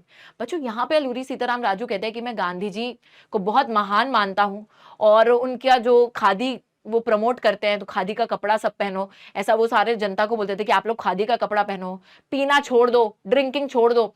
तो ये सब चीजों में तो मानते थे, पर एक चीज गांधी जी की जो थी ना, नॉन वायलेंस वाली, उसमें वो विश्वास बिल्कुल नहीं रखते थे। वो कहते थे जब तक हम हिंसा नहीं करेंगे तो हम तो लड़ाई जीत नहीं सकते हैं। तो यहाँ पे वही बात होती है। At the same time he believe that India could be liberated only by the use of force. Non violence में कोई विश्वास नहीं था। भारत को आजादी तभी मिल सकती है जब हम ईंट का जवाब पत्थर से देंगे, जब वायलेंस करेंगे।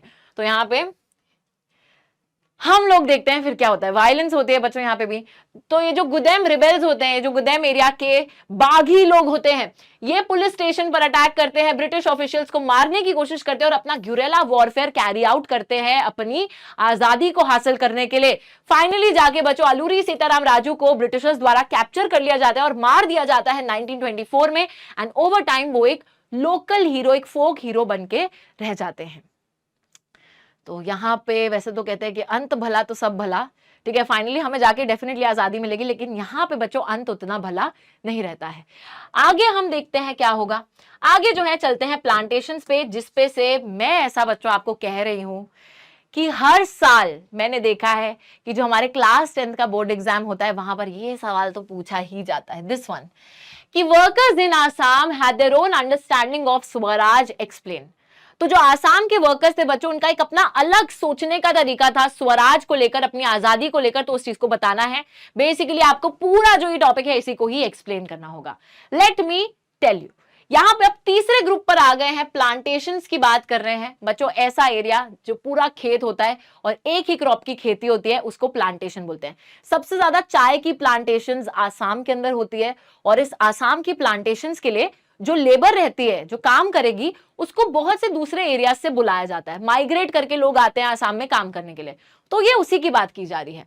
इनलैंड एमिग्रेशन एक्ट के तहत of 1859 these plantation workers were not permitted to leave the tea garden without permission and in fact they were rarely given such permission। बच्चों ये बहुत ज्यादा इंपॉर्टेंट है, अच्छे से लर्न कर लेना।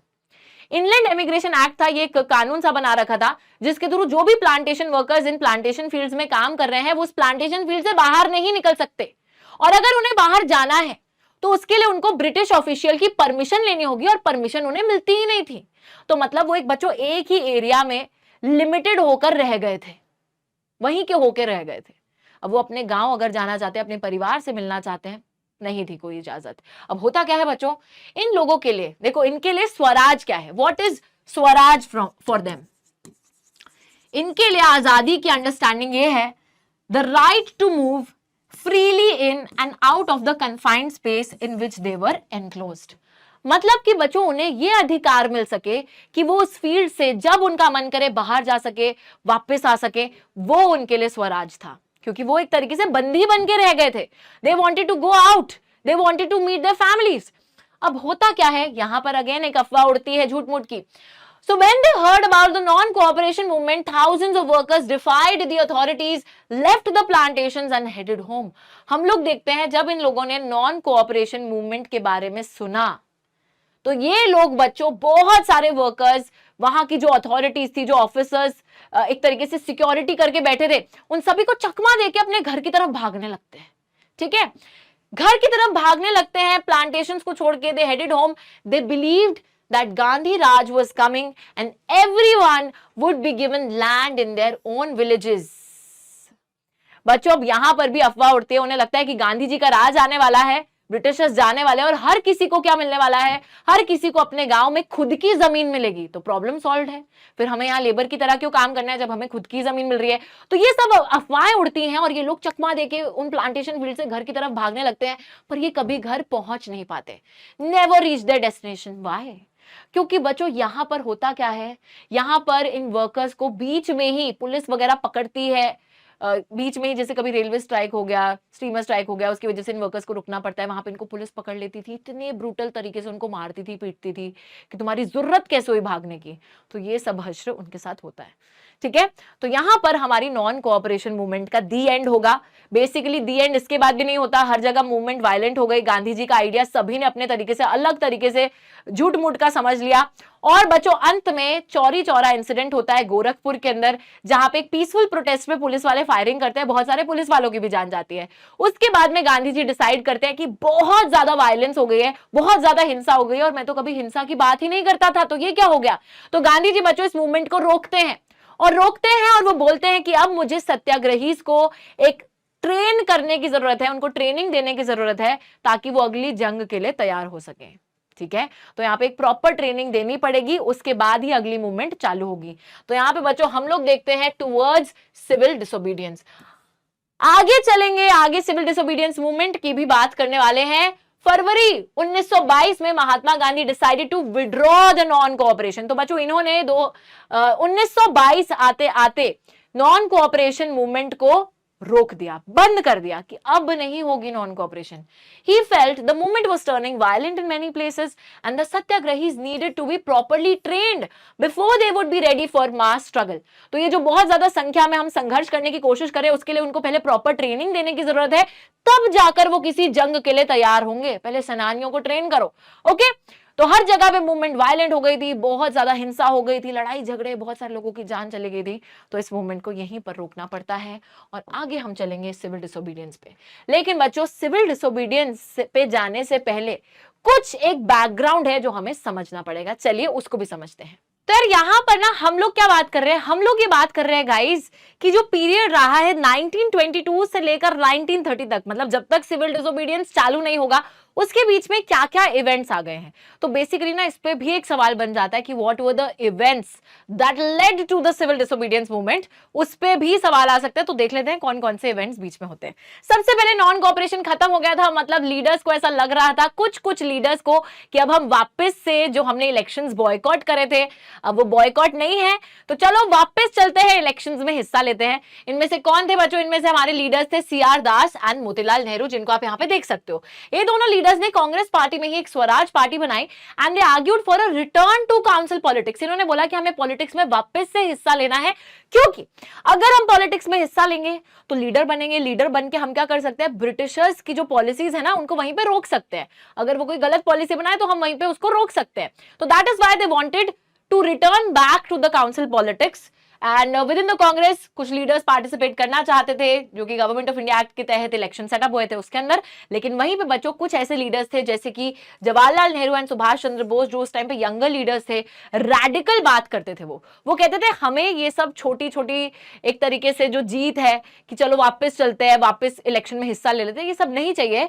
We just want full independence for India now, हमें पूरे तरीके से आजादी चाहिए, that is what we want. एक रैडिकल, एक बहुत क्विक हमें चेंज चाहिए। एंड हम देखते हैं first effect world wide economic depression इस टाइम पे आता है। तो लेट 1920s के टाइम पीरियड में बच्चों इंडिया के अंदर इकोनॉमिक डिप्रेशन चल रहा होता है, चीजें जो है बहुत खराब हो जाती हैं। यहां पर हम देखते हैं इकोनॉमिक डिप्रेशन था, एग्रीकल्चरल प्राइसेस गिर रहे थे, एग्रीकल्चरल गुड्स की डिमांड बढ़ रही थी, ठीक है, exports declined, peasants found it difficult to sell their harvest and pay their revenue, and by the 1930 the countryside was in turmoil। तो जो गांव है उसका बहुत बुरा हाल हो गया था। हमारे peasants अपना अनाज जो क्रॉप्स है वो बहुत ही लिमिटेड थे, प्लस वो बेच नहीं पा रहे थे, तो इसी वजह से उनके पास पैसा नहीं था और वो अपने जो ब्रिटिशर्स रिवेन्यू मांग रहे हैं वो रिवेन्यू कैसे देंगे, जब वो पैसा कमा नहीं पा रहे तो वो उनका रिवेन्यू कैसे भरेंगे। तो इस तरीके की सिचुएशन आ गई थी गांव में। साथ ही में बच्चों इसी टाइम पर, अब क्योंकि ब्रिटिशर्स को पता था कि इंडियंस जो हैं वो वापस से प्रोटेस्ट में जाग रहे हैं, तो वो इंडियंस को शांत करने के लिए कोशिश करते हैं, और वो कोशिश का नाम था साइमन कमीशन। यहां पर होता क्या है, एक नई गवर्नमेंट, टोरी गवर्नमेंट ब्रिटेन में आता है, which constituted a statutory commission under Sir John Simon। statutory मतलब कानून द्वारा एक कमीशन सर जॉन साइमन के तहत, तो ये लीडर थे, इनके तहत एक कमीशन बनाई जाती है, साइमन कमीशन। अब इस साइमन कमीशन को इंडिया भेजा जाता है, क्यों कि इंडिया के कॉन्स्टिट्यूशनल चेंजेस सजेस्ट करो, लोगों के लिए एक संविधान ले आओ ताकि लोग खुश हो जाएं, इंडिया के लोग ब्रिटिश गवर्नमेंट के लिए ताली बजाए, खुश हो जाए, ठीक है। तो यहाँ पे it was set up in response to the nationalist movement. Commission was to look into the functioning of the, हमारे कॉन्स्टिट्यूशनल सिस्टम को देखेगी एंड चेंजेस सजेस्ट करेगी, लेकिन एक बहुत बड़ी प्रॉब्लम इस कमीशन में थी बच्चों। ये इंडिया के कॉन्स्टिट्यूशन में चेंजेस सजेस्ट करने आ रहे थे, बट दिक्कत ये थी कि इसमें एक भी इंडियन मेंबर नहीं था, एक भी भारतवासी नहीं था। तो फिर भाई क्या करोगे आप?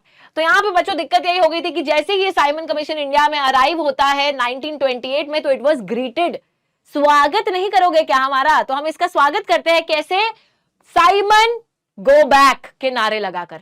तो चाहे कोई भी पार्टी थी, सारी parties, all parties including Congress, Muslim league, they all participated, ठीक है, सारी पार्टी साथ में आ जाती हैं साइमन गो बैक के नारे लगाने के लिए कि साइमन जहां से आए हो ना, वहीं की टिकट पकड़ के वापस लौट जाओ। ओके, तो जल्दी से सारे बच्चे कमेंट सेक्शन में लिख दीजिए कि साइमन गो बैक। ओके ना बच्चों, इसके बाद होता क्या है? ऑब्वियसली इंडियंस तो यहां मानने नहीं वाले थे, तो again in an effort to win them over, Indians पे फिर से जीत हासिल करने के लिए यहां पर जो वाइस रॉय लॉर्ड इरविन थे उस टाइम पे ब्रिटिश गवर्नमेंट के, बच्चों उन्होंने एक और ऑफर, एक नहीं बल्कि दो ऑफर आगे रखे। अनाउंस्ड इन अक्टूबर 1929, अब 1928 में ये करतब था, अब 1929 आते आते दो और चीजें हम देखते हैं कि एक वेग offer of a dominion status for India was announced. अब यहाँ पे बच्चों डोमिनियन स्टेटस की बात हो रही है। What is the dominion status? तो ये बोला गया कि इंडियंस जो है खुद की अपनी सरकार बना सकते हैं, अपने खुद के लीडर्स को चुन सकते हैं, बट अल्टीमेटली आप रहोगे ब्रिटिश गवर्नमेंट के तहत ही, ब्रिटिश क्राउन के तहत ही रहोगे, बट आप अपनी गवर्नमेंट चूज कर सकते हो। तो ऐसा एक वेग ऑफर, वेग का मतलब है कि पता नहीं है कब ये चीज मिलेगी हमें, नहीं मिलेगी, तो हवा में एक जो है यहां बात करी गई है। साथ ही में किसी भी अनस्पेसिफाइड फ्यूचर में बताया नहीं गया कि किस डेट को हम आपको जो है डोमिनियन स्टेटस देंगे, बस ऐसी बात कर दी।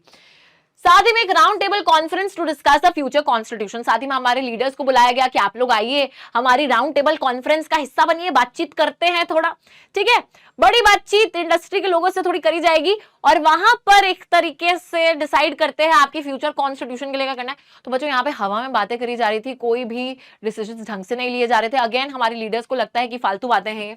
तो यहाँ पे हम वही देखते हैं, दिसंबर 1929 में जवाहरलाल नेहरू की प्रेसिडेंसी के तहत लाहौर कांग्रेस सेशन होता है। तो पहले तो भाई एक ही देश था ना, तो लाहौर कांग्रेस सेशन होता है और यहाँ पे पूर्ण स्वराज की डिमांड को फॉर्मलाइज करा जाता है। पूर्ण स्वराज का मतलब फुल इंडिपेंडेंस फॉर इंडिया, पूरे तरीके से आजादी चाहिए हमें, ठीक है बच्चों। तो इस सेशन के अंदर डिसाइड करा जाता है कि we will fight for full independence. Again declare करा जाता है कि आने वाली जो 26 जनवरी होगी 1930 की, इस दिन को इंडिपेंडेंस डे की तरह सेलिब्रेट करा जाएगा, जहां पर सारे के सारे लोग इकट्ठे होकर कसम लेंगे कि हम तब तक नहीं रुकेंगे जब तक भारत देश को पूरे तरीके से आजादी नहीं दिला देते। बट बच्चों जब ये सेलिब्रेशंस होती हैं तो these attracted very little attention, बहुत ज्यादा लोग इस सेलिब्रेशन का हिस्सा बनते नहीं है। लोगों के अंदर वो जोश जुनून ना खत्म होता जा रहा था लड़ने के लिए।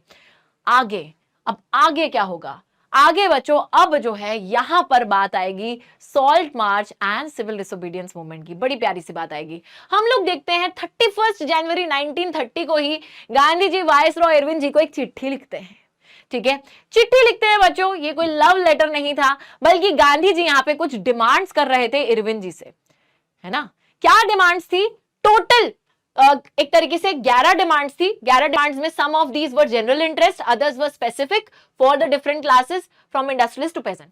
कुछ स्पेसिफिक डिमांड है कि कुछ जैसे डिमांड सिर्फ पेजेंट्स के लिए की गई है, कुछ इंडस्ट्रियलिस्ट के लिए, और कुछ जनरल डिमांड्स है जो सारी जनता के लिए करी गई है। लेकिन एक ऐसी डिमांड थी जिसने सबका दिल दहला दिया था। The idea was to make the demands wide ranging. Most stirring was the demand to abolish the salt tax. नमक पर जो टैक्स लगता था उसको हटाने की बात गांधी जी ने कर दी थी एक डिमांड में, और उसी से होने वाला है थोड़ा सा यहाँ पर तमाशा। हम देखते हैं बच्चों, गांधी जी के हिसाब से ये जो सॉल्ट पर टैक्स लगता है, this is the most oppressive face of the British rule. देखो होता क्या था कि नमक एक ऐसी चीज जो गरीब अमीर सभी लोग खाते हैं, बहुत ही नेसेसरी आइटम होता है खाने के लिए, उस चीज पे सबसे पहली बात तो ब्रिटिश गवर्नमेंट की मोनोपोली थी। मोनोपोली का मतलब कि सिर्फ ब्रिटिश सरकार ही नमक प्रोड्यूस कर सकती थी, उसी के साथ उस पर टैक्स भी लेती थी। तो गांधी जी कहते हैं कि ये चीज जो है एक तरीके से एक अल्टीमेटम है, आप अगर ये सॉल्ट टैक्स नहीं हटाओगे और बाकी डिमांड्स नहीं पूरी करोगे तो हम लोग अपनी सिविल डिसोबीडियंस को चालू कर देंगे। तो यहां वही बात होता है, उन्होंने बच्चों अपनी फेमस सॉल्ट मार्च, अब क्योंकि लॉर्ड इरविन को तो लगता है मजाक है, हम तो नहीं पूरी कर रहे हैं कुछ भी डिमांड्स। तो यहाँ पे बच्चों क्योंकि डिमांड्स पूरी नहीं होती हैं तो गांधी जी लॉन्च कर देते हैं अपनी सिविल डिसोबीडियंस मूवमेंट, जहां पे वो अपने 78 वॉलंटियर्स जो उनकी स्पीड से ताल मिलाकर तेजी से चल सकते थे उनको अपने साथ लेते हैं और चल पड़ते हैं कहां पर, अपने आश्रम साबरमती से लेकर डांडी तक। साबरमती डांडी दोनों जगहें गुजरात में है, लेकिन साबरमती में गांधी जी का आश्रम था, तो वहां से वो निकलते हैं अपनी जर्नी पे पैदल, ठीक है, अपने 78 वॉलंटियर्स के साथ, और 240 माइल्स का रास्ता कवर करते हैं बच्चों, 240 माइल्स का रास्ता। और फिर हम देखते हैं यहां पे डांडी क्यों जा रहे थे वो, क्योंकि डांडी एक कोस्टल टाउन है जहां पे समुद्र है। तो बच्चों समुद्र का पानी क्या होता है, नमकीन होता है, तो वही वो काम करते हैं। डांडी पहुंचते हैं, 10 माइल्स पर डे चलते हैं 24 डेज के लिए। फाइनली डांडी पहुंचकर गांधी जी जो हैं बच्चों क्या करते हैं, सॉल्ट लॉ को ब्रेक करते हैं, तोड़ देते हैं। तो 6 अप्रैल को फाइनली जो है डांडी पहुंचते हैं एंड सेरेमोनियली वायलेटेड, उल्लंघन करते हैं सॉल्ट लॉ का। कैसे बच्चों, तो एक तरीके से नमक को वो बना लेते हैं।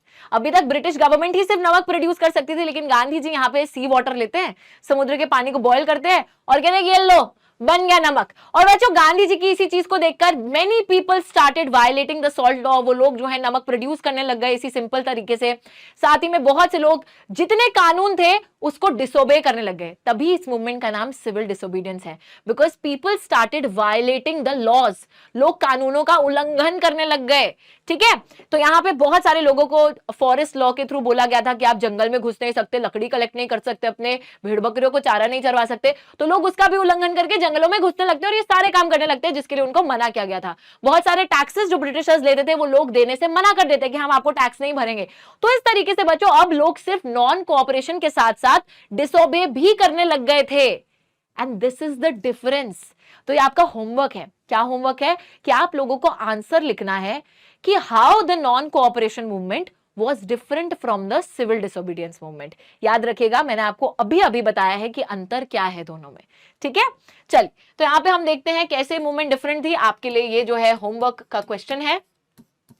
Okay, thousands in different parts of the country broke the salt law, manufactured salt, demonstrated in front of the government salt factories। और लोगों का वो देखो ऑरा कि लोग बच्चों नमक का ये कानून तो तोड़ ही रहे हैं, नमक तो प्रोड्यूस कर ही रहे, ऊपर से गवर्नमेंट सॉल्ट फैक्ट्री के आगे जाके दिखा भी रहेगी, ये देखो अभी तक तुम बोलते थे ना, है ना, अमेरिका क्या कहता था लेकिन बच्चों यहाँ पे अमेरिका नहीं, वो बोल रहे अरे ब्रिटिशर्स तुम क्या कहते थे, हमने देख लो क्या करा है, हमने भी नमक प्रोड्यूस कर लिया, कोई बड़ी बात नहीं है इसमें।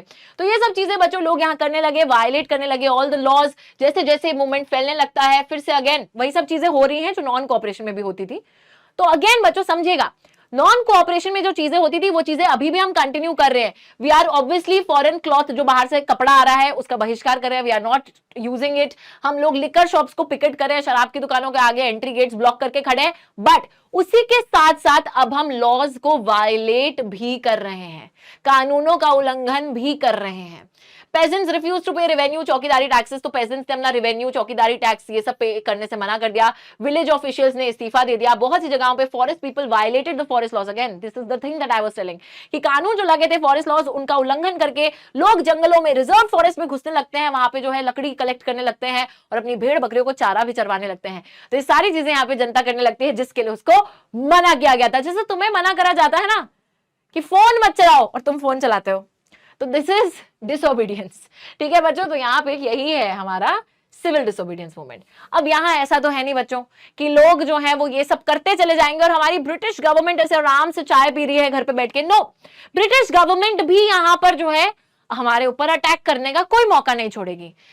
So colonial government began arresting the Congress leaders। इनको एक ही तरीका आता था, इनका एक ही मेथड था कि लोगों को बंदी बनाओ, जेल में डालो, मारो पीटो, भाई इनका वही पैतरा है, वही ये यूज करते आ रहे हैं।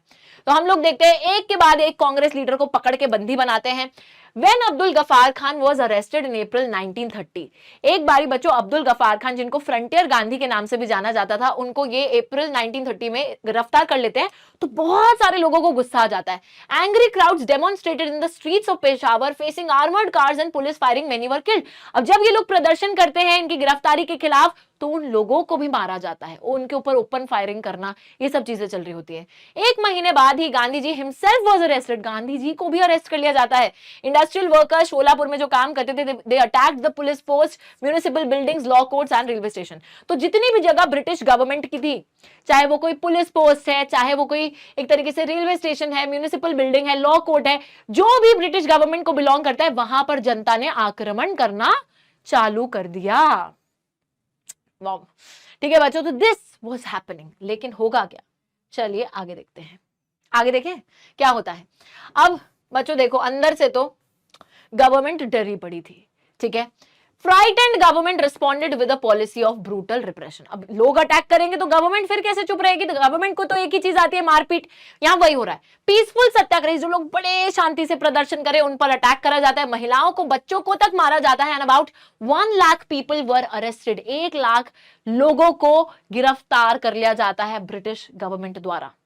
आगे अगर हम देखते हैं, Mahatma Gandhi once again decided to call off the movement and entered into a pact with Lord Irwin on 5th of March 1931, which is known as the Gandhi-Irwin Pact।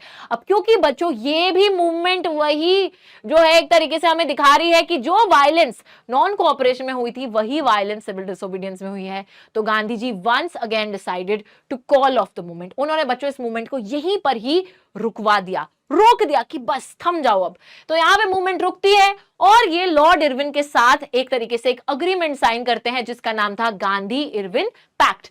Date याद रखनी है, 5th of March 1931। क्वेश्चन आ सकता है, what was the Gandhi Irwin pact. अब बच्चों civil disobedience movement को भी रोक दिया गया है और यहां पर एक अग्रीमेंट साइन कर लिया गया है जहां पे कुछ बातें गांधी जी ने उनकी मानी और उन्होंने कुछ बातें हमारी मानी। उन्होंने मतलब लॉर्ड इरविन, ब्रिटिश गवर्नमेंट ने। तो गांधी जी ने कंसेंट दिया, रजामंदी दी कि ठीक है, इतने टाइम से आप लोग राउंड टेबल कॉन्फ्रेंस करते हो, ठीक है मैं आ जाऊंगा, I will participate in your round table conference जो कि लंदन में हो रहा है, पर बदले में आप लोगों को जितने भी हमारे पॉलिटिकल प्रिजनर्स हैं, जिनको आपने बंदी बना के जेल में डाला है, उन सभी लोगों को रिहा करना होगा, रिलीज करना होगा। तो दोनों ने एक दूसरे की बात मानी, वो राउंड टेबल कॉन्फ्रेंस के लिए जा रहे हैं और बदले में मांग रहे हैं कि हमारे सारे पॉलिटिकल प्रिजनर्स को आप रिलीज कर दो। ना बच्चों गांधी जी जाते हैं राउंड टेबल कॉन्फ्रेंस पे, ठीक है। अब दिसंबर 1931 में he went to London for the conference but the negotiations broke down and he returned disappointed. वहां पर कोई ढंग से बातचीत नहीं हो पाती, हमारी कोई बात नहीं मानी जाती और गांधी जी को निराश होकर वापस लौटना पड़ता है। लेकिन क्या यहां पर जिन पे हमने भरोसा करा था, क्या वो लोग उस भरोसे के लायक थे? चलिए देखते हैं।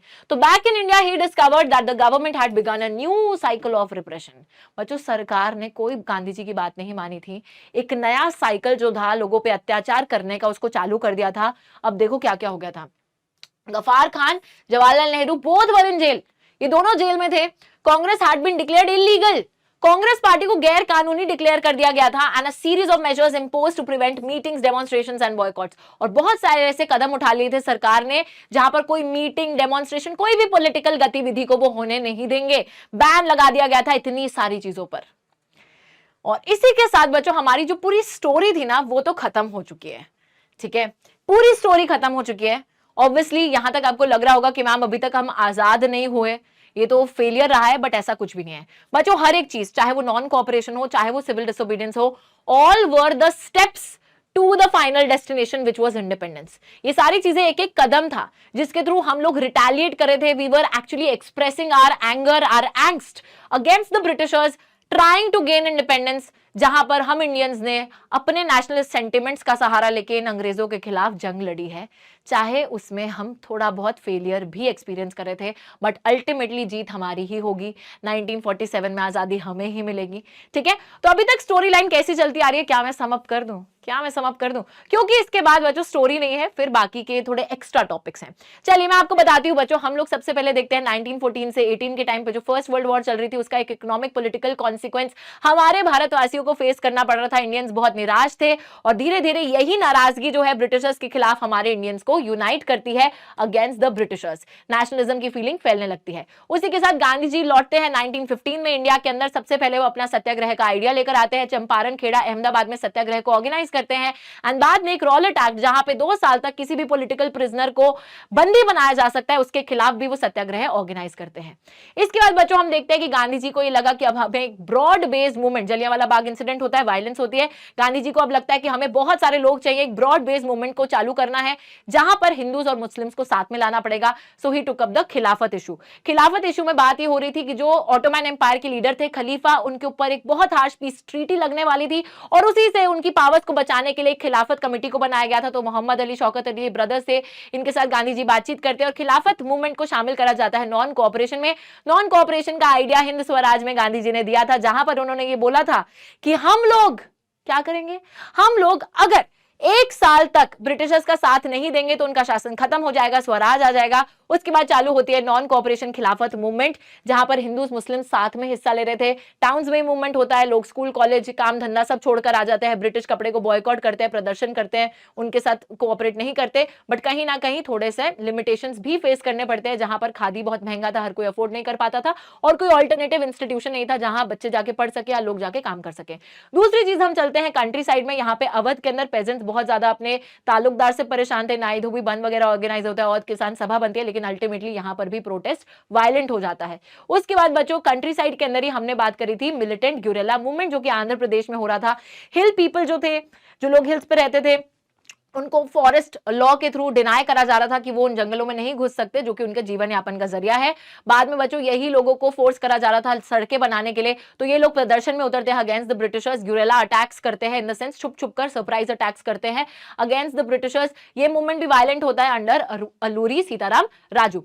बाद में बच्चों हम तीसरी जगह पे चले, प्लांटेशन। यहाँ पर हमने आसाम के प्लांटेशन फील्ड्स की बात करी। इंलैंड इमिग्रेशन एक्ट के तहत ये लोग प्लांटेशन फील्ड से बाहर नहीं निकल सकते थे, लेकिन उसके बाद में बच्चों ये लोगों को ऐसा पता चलता है कि गांधी राज आ रहा है, लैंड रीडिस्ट्रीब्यूट होने वाला है हम सभी लोगों के बीच में, तो ये जो है अथॉरिटीज को चकमा देके भागते हैं, लेकिन कभी भी घर नहीं लौट पाते।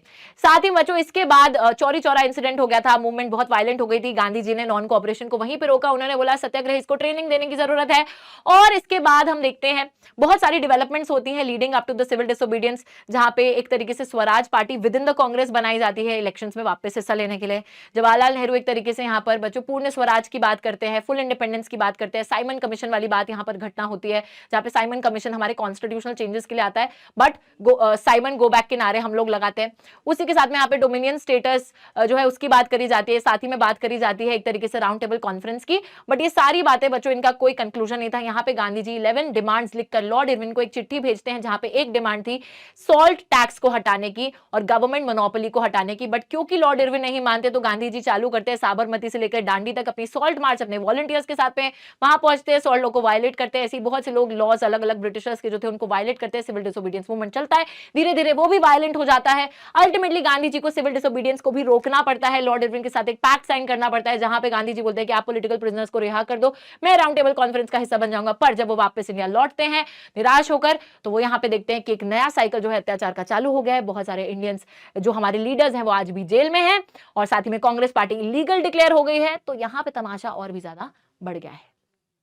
चलिए अब जो है गाइस यहां तक पूरी कहानी तो हमारी कंप्लीट हो गई है, तो let us move on to the next topic, how the participants saw the movement.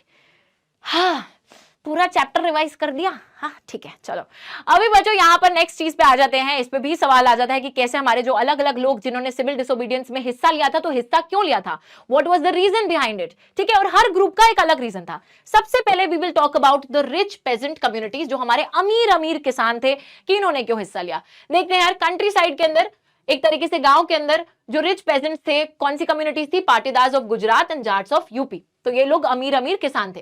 Being producers of commercial crops, they were very hard hit by the trade depression and falling prices. तो बच्चों यार ये लोग ना commercial crops grow करते थे, जो इन crops को बेच के पैसा कमाया जाता है, बट ट्रेड डिप्रेशन आया तो इनकी फसलें उतनी नहीं थी और एक तरीके से हम देखते हैं प्राइसेस गिर रहे थे। तो जब ये अपना क्रॉप बेचते हैं तो उसका दाम इनको अच्छा नहीं मिलता, तो इनकी इनकम रिड्यूस हो रही थी और ये गवर्नमेंट की जो रेवेन्यू डिमांड थी उसको पूरा नहीं कर पा रहे थे।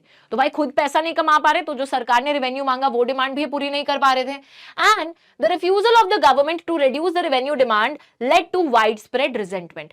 और बच्चों जब गवर्नमेंट मना कर देती है कि हम आपके रेवेन्यू को कम नहीं करेंगे, हम आपसे उतना ही रेवेन्यू लेते रहेंगे, उतना ही पैसा लेते रहेंगे, तो यहाँ पे ये लोग बहुत ज्यादा गुस्सा हो जाते हैं।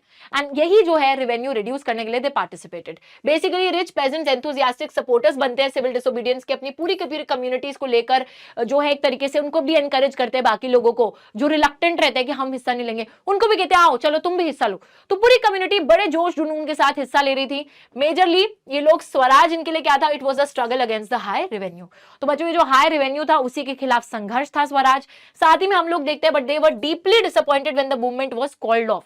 लेकिन बच्चों जब सिविल डिसोबीडियंस मूवमेंट बिना रेवेन्यू रेट्स को रिवाइज करे खत्म हो जाती है 1931 में, तो ये लोग काफी निराश होते हैं कि हमने क्यों हिस्सा लिया जब उसका कोई नतीजा ही नहीं निकला, तो why did we take part in it.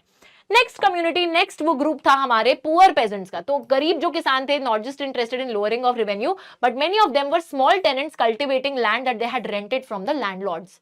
अब बच्चों होता क्या है, जो पुअर पेजेंट्स थे वो सिर्फ रेवेन्यू से ही परेशान नहीं थे, बल्कि मैक्सिमम ये जो लोग थे ये किराए की जमीन पे काम करते थे और किराया बहुत ज्यादा था जिसे भर नहीं पाते थे। तो बेसिकली इनको वो जो किराया था, जो रेंट था, उसको रिड्यूस करना था। तो यहाँ पे जैसे जैसे ट्रेड डिप्रेशन कंटिन्यू होता रहा, इनकी कैश इनकम कम होती रही, तो ये स्मॉल टेनेंट्स जो थे they found it difficult to pay their rent. तो ये लोग अपना किराया भर नहीं पाते थे। आगे हम देखते हैं, they wanted the unpaid rent to the landlord be remitted. ये लोग चाहते थे कि जो किराया हम नहीं भर पाए हैं वो किराया माफ कर दिया जाए, हमसे ना मांगा जाए अब, ठीक है, तो वो रेमिट कर दो, उसको माफ कर दो, हमें रेंट नहीं देना है। They joined a variety of radical movements often led by socialist and communist. तो रैडिकल मूवमेंट, सोशलिस्ट कम्युनिस्ट जो लीड कर रहे थे उनके साथ ही शामिल हो जाते हैं। एंड कांग्रेस पार्टी इनके नो रेंट कैंपेन्स को सपोर्ट नहीं करती। कांग्रेस पार्टी इनका साथ नहीं दे रही थी क्योंकि बच्चों कांग्रेस पार्टी को सपोर्ट, मतलब कांग्रेस पार्टी के साथ थे लैंडलॉर्ड्स, जो जमींदार लोग थे वो कांग्रेस पार्टी का हिस्सा थे। और अगर Congress party in poor pageants का साथ देती तो they would offend the rich landlords. इस वजह से कांग्रेस पार्टी इनका साथ नहीं दे रही थी, प्लस ये लोग थोड़ा वायलेंट भी हो गए थे, ठीक है, इस वजह से भी। साथ ही में हम देखते हैं हमारे मर्चेंट्स इंडस्ट्रियलिस्ट, यानी कि जिन्होंने उस टाइम पे बच्चों इंडस्ट्रीज खोली थी इंडिया के अंदर। तो बेसिकली हम देखते हैं फर्स्ट वर्ल्ड वॉर के दौरान जब ब्रिटिशर्स अपने देश की लड़ाई में बिजी थे, उस टाइम पे हमारे इंडस्ट्रियलिस्ट बहुत ज्यादा पैसा कमाते हैं और प्रोग्रेस करते हैं। So merchants industrialist had made huge profits, became powerful, ठीक है, तो उस टाइम पे पावरफुल हो गए थे। ये अपने बिजनेस को एक्सपैंड करना चाहते थे, reacted against the colonial policy that restricted business activities. और बच्चों जो भी कॉलोनियल पॉलिसीज बिजनेस एक्टिविटीज को रिस्ट्रिक्ट करती थी, लागू करती थी, एक तरीके थोपती थी, लिमिट करती थी, ये उन सभी कॉलोनियल पॉलिसीज के खिलाफ थे क्योंकि इनके बिजनेस पे रुकावट आ रही थी। ये अपने बिजनेस को और एक्सपैंड करना चाहते थे और प्रॉफिट कमाना चाहते थे। They wanted protection against imports. ये चाहते थे कि बाहर से जो सामान आ रहा है वो ना आए ताकि हम लोग अपना सामान बेच सके। And a rupees sterling foreign exchange ratio that would discourage imports. एक ऐसा फॉरेन एक्सचेंज रेशियो आए जिससे कि इंपोर्ट्स हमारे देश में आए ना, लोग उन्हें खरीदे ना, ठीक है, ये सब चीजें दे वांटेड। ऑब्वियसली अपने बिजनेस इंटरेस्ट को ऑर्गेनाइज करने के लिए इन्होंने बच्चों कुछ ऑर्गेनाइजेशंस बनाई, जैसे कि इंडियन इंडस्ट्रियल कमर्शियल कांग्रेस 1920 में and federation of Indian chamber of commerce and industries which is फिकी इन 1927, ठीक है, तो ये कुछ ऑर्गेनाइजेशंस भी बनाते हैं। साथ ही में प्रोमिनेंट इंडस्ट्रियलिस्ट लाइक पुरुषोत्तम दास, ठाकुर दास, जीडी बिरला, ये जो इंडस्ट्रियलिस्ट थे बच्चों उस टाइम पे काफी ज्यादा मतलब प्रोमिनेंट, बहुत फेमस इंडस्ट्रियलिस्ट थे। The industrialists attacked colonial control over the Indian economy, supported the civil disobedience movement when it was first launched, gave financial assistance and refused to buy or sell imported goods. तो ये बढ़ चढ़ के हिस्सा लेते हैं civil disobedience movement में। जब पहली बार उसको लॉन्च करा जाता है तो एक तरीके से जो ब्रिटिशर्स हमारी इकोनॉमी को कंट्रोल करके बैठे थे उसके खिलाफ लड़ते हैं, ठीक है। साथ ही में अपनी फाइनेंशियल असिस्टेंस, पैसे के थ्रू जो भी असिस्टेंस ही दे सकते थे, जहां पर इंपोर्टेड गुड्स को इंडिया में नहीं आने देना, ठीक है, नहीं बिकने देना, तो उसके लिए they tried their level best. Okay, most businessmen came to see Swaraj as a time when colonial restrictions on business would no longer exist and trade and industry would flourish without any constraints. तो maximum ये जो businessman थे बच्चों, इनके लिए स्वराज क्या था? इनके लिए स्वराज एक ऐसा समय था जहां पे ये जो कॉलोनियल रिस्ट्रिक्शंस है बिजनेस के ऊपर ये एग्जिस्ट नहीं करेंगी and trade and industry would flourish without any रुकावट, विदाउट एनी कंस्ट्रेंट। जब इनका ट्रेड इंडस्ट्री बहुत ज्यादा आगे बढ़ेगा, प्रोग्रेस करेगा, फ्लरिश करेगा। जब राउंड टेबल कॉन्फ्रेंस का फेलियर होता है, business groups no longer uniformly enthusiastic, business groups उतने ज्यादा उत्साही नहीं रहे and they were apprehensive of the spread of militant activities and worried about prolong disruption of business as well as of the growing influence of socialism amongst the younger members of the Congress. बच्चों ये लोग एक तरीके से जो militant activities लोगों में बढ़ रही थी, हथियार वथियार जो लोग उठा रहे थे उसके बिल्कुल खिलाफ थे, क्योंकि कहीं ना कहीं उन चीजों से बिजनेस एक्टिविटीज पे रुकावट आती थी, तो इनका बिजनेस डिसरप्ट हो सकता था, रुक सकता था, तो उस चीज के बिल्कुल खिलाफ थे। साथ ही में यंगर कांग्रेस मेंबर्स में एक तरीके से जो सोशलिज्म बढ़ रहा था उसके भी ये लोग खिलाफ थे। सोशलिज्म मतलब गवर्नमेंट का कंट्रोल हर चीज पे, तो उसके भी ये लोग खिलाफ थे। ओके, क्योंकि इन्हें प्राइवेट ओनरशिप वगैरह चाहिए थी। चलिए, यहां पे बच्चों फिर बात आती है इंडस्ट्रियलिस्ट के बाद उन्हीं की वर्किंग क्लास की, ठीक है, जो लोग काम करते थे उन इंडस्ट्रीज में। They did not participate in the civil disobedience movement in large numbers except in Nagpur. तो नागपुर में नंबर्स आता था, लेकिन उसके अलावा इतने ज्यादा नंबर में इन्होंने पार्टिसिपेट नहीं करा। जैसे जैसे इंडस्ट्रियलिस्ट कांग्रेस के नजदीक आते रहे, वर्कर्स दूर रहे। तो बच्चों, इंडस्ट्रियलिस्ट और कांग्रेस साथ में थे और वर्कर्स इंडस्ट्रियलिस्ट के खिलाफ थे। इस वजह से जो वर्कर्स थे वो दूर रहते हैं सिविल डिसोबीडियंस मूवमेंट से। लेकिन in spite of that, some workers did participate and selectively adopting some of the ideas of the Gandhian program. फिर भी कुछ वर्कर्स तब भी पार्टिसिपेट करते हैं और गांधी जी के जो विचार थे उसको मानते हैं। Strikes by the railway workers in 1930, dock workers in 1932। तो यहाँ पे बच्चों लोग एक तरीके से काम बंद करके हड़ताल वगैरह, स्ट्राइक वगैरह करते हैं। जैसे जो रेलवे के वर्कर्स थे वो भी करते हैं 1930 में, जो डॉक वर्कर्स यानी कि जो शिप पे लोडिंग अनलोडिंग का काम करते हैं वो भी 32 में स्ट्राइक करते हैं। 1930 में thousands of workers in छोटा Nagpur tin mines wore Gandhi caps, participated in protest rallies and boycott campaigns। 1930 में thousands of workers जो थे छोटा नागपुर tin mines में जो काम कर रहे थे वो गांधी कैप पहनकर पार्टिसिपेट करते हैं रैलीज में, बॉयकॉट कैंपेन्स में। बट कांग्रेस इन वर्कर्स की डिमांड्स को was reluctant to include the workers demands as a part of its programme of struggle. लेकिन कांग्रेस बच्चों इनकी डिमांड्स को इंक्लूड करने को तैयार नहीं थी। ये बात हो रही थी। आगे अगर हम देखते हैं, अगेन विमेन लास्ट, यहाँ पे जो बच्चों कैटेगरी की बात होती है लोगों की जिन्होंने पार्ट लिया है, दोज वर विमेन। विमेन जो है, विमेन का एक लार्ज स्केल पार्टिसिपेशन, बहुत बड़ी मात्रा में महिलाएं हिस्सा लेती हैं सिविल डिसोबीडियंस मूवमेंट में। दे पार्टिसिपेटेड, प्रोटेस्ट मार्चेस जो होते थे जहां लोग निकलते थे सड़कों पर, सॉल्ट मैन्युफैक्चर करना, नमक बनाना, फॉरेन क्लॉथ, लिकर शॉप्स को पिकेट करना, एंट्री गेट्स को ब्लॉक करना, हर जगह पर महिलाओं ने साथ दिया। जेल भी गई बहुत सी महिलाएं। अर्बन एरियाज में women from high caste families, rural areas में they came from rich peasant households. तो बच्चों शहरों में और गांव में हर जगह पे जो महिलाएं हिस्सा ले रही थी वो हाई कास्ट रिच हाउसहोल्ड से ही आ रही थी। साथ ही में हम देखते हैं they began to see service to the nation as a sacred duty of women. ये जो है बच्चों जैसे देखने लगी कि ये हमारा कर्तव्य है, देश की सेवा हमारा कर्तव्य है। Increased public role did not necessarily mean any radical change in the way the position of women was visualized। लेकिन बच्चों although महिलाओं ने बढ़ चढ़ के हिस्सा जरूर लिया है, लेकिन फिर भी सामाजिक तौर पे उनका जो रोल है वो बदला नहीं। हम लोग देखते हैं गांधी जी भी यही बोलते थे कि duty of women is to look after home and hearth, मतलब चूल्हा चौका करना, घर का ख्याल रखना, यही महिलाओं का काम है। अच्छी माएं, अच्छी बीवियां, good mothers and good wifes बने औरतें, यही औरतों का काम है, ऐसा गांधी जी भी मानते थे। And for a very long time the Congress was reluctant to allow women to hold any position of authority within the organization। तो पॉलिटिक्स में भी कांग्रेस महिलाओं को पोजीशन ऑफ अथॉरिटी होल्ड नहीं करने देता था। तो ज्यादातर चेंज उनके रोल में आता नहीं है सामाजिक तौर पे, पर वैसे वो पार्टिसिपेट करती हैं। ठीक है, चलिए, तो ये तो थी हमारी सारी की सारी कम्युनिटीज की बात में। अब जरा बात कर लेते हैं उन लोगों के बारे में जिन्होंने हिस्सा नहीं लिया। अभी तक बच्चों हमने उनके बारे में बात करी जिन्होंने हिस्सा लिया। Now let's talk about two categories who did not take part. The very first category were the untouchables, जिनको दलित्स भी हम बोलते हैं। हम यहाँ पे क्या देख रहे हैं, The untouchables had begun to call themselves Dalit or oppressed from the 1930s। तो ये ना अपने आप को, बच्चों सभी को पता है अनटचेबल्स, ठीक है, तो ये अपने आप को दलित्स का मतलब होता है ऑप्रेस्ड, जिनके साथ अत्याचार हुआ है, तो अपने आप को दलित्स का नाम दे देते हैं। For a very long time the Congress had ignored the Dalits for fear of offending the Sanatanis who were the conservative high caste Hindus. बहुत लंबे समय तक कांग्रेस ने भी दलित्स को बिल्कुल इग्नोर करके रखा था, क्योंकि उन्हें डर लगता था कि अगर हम दलित्स का साथ देंगे तो कहीं ना कहीं हम लोग जो हाई कास्ट हिंदूज है, सनातनीज, उनको ऑफेंड कर देंगे। लेकिन गांधी जी जो हैं, ही declared Swaraj would not come for 100 years if untouchability was not eliminated। लेकिन बच्चों गांधी जी इस सपोर्ट में बिल्कुल नहीं थे।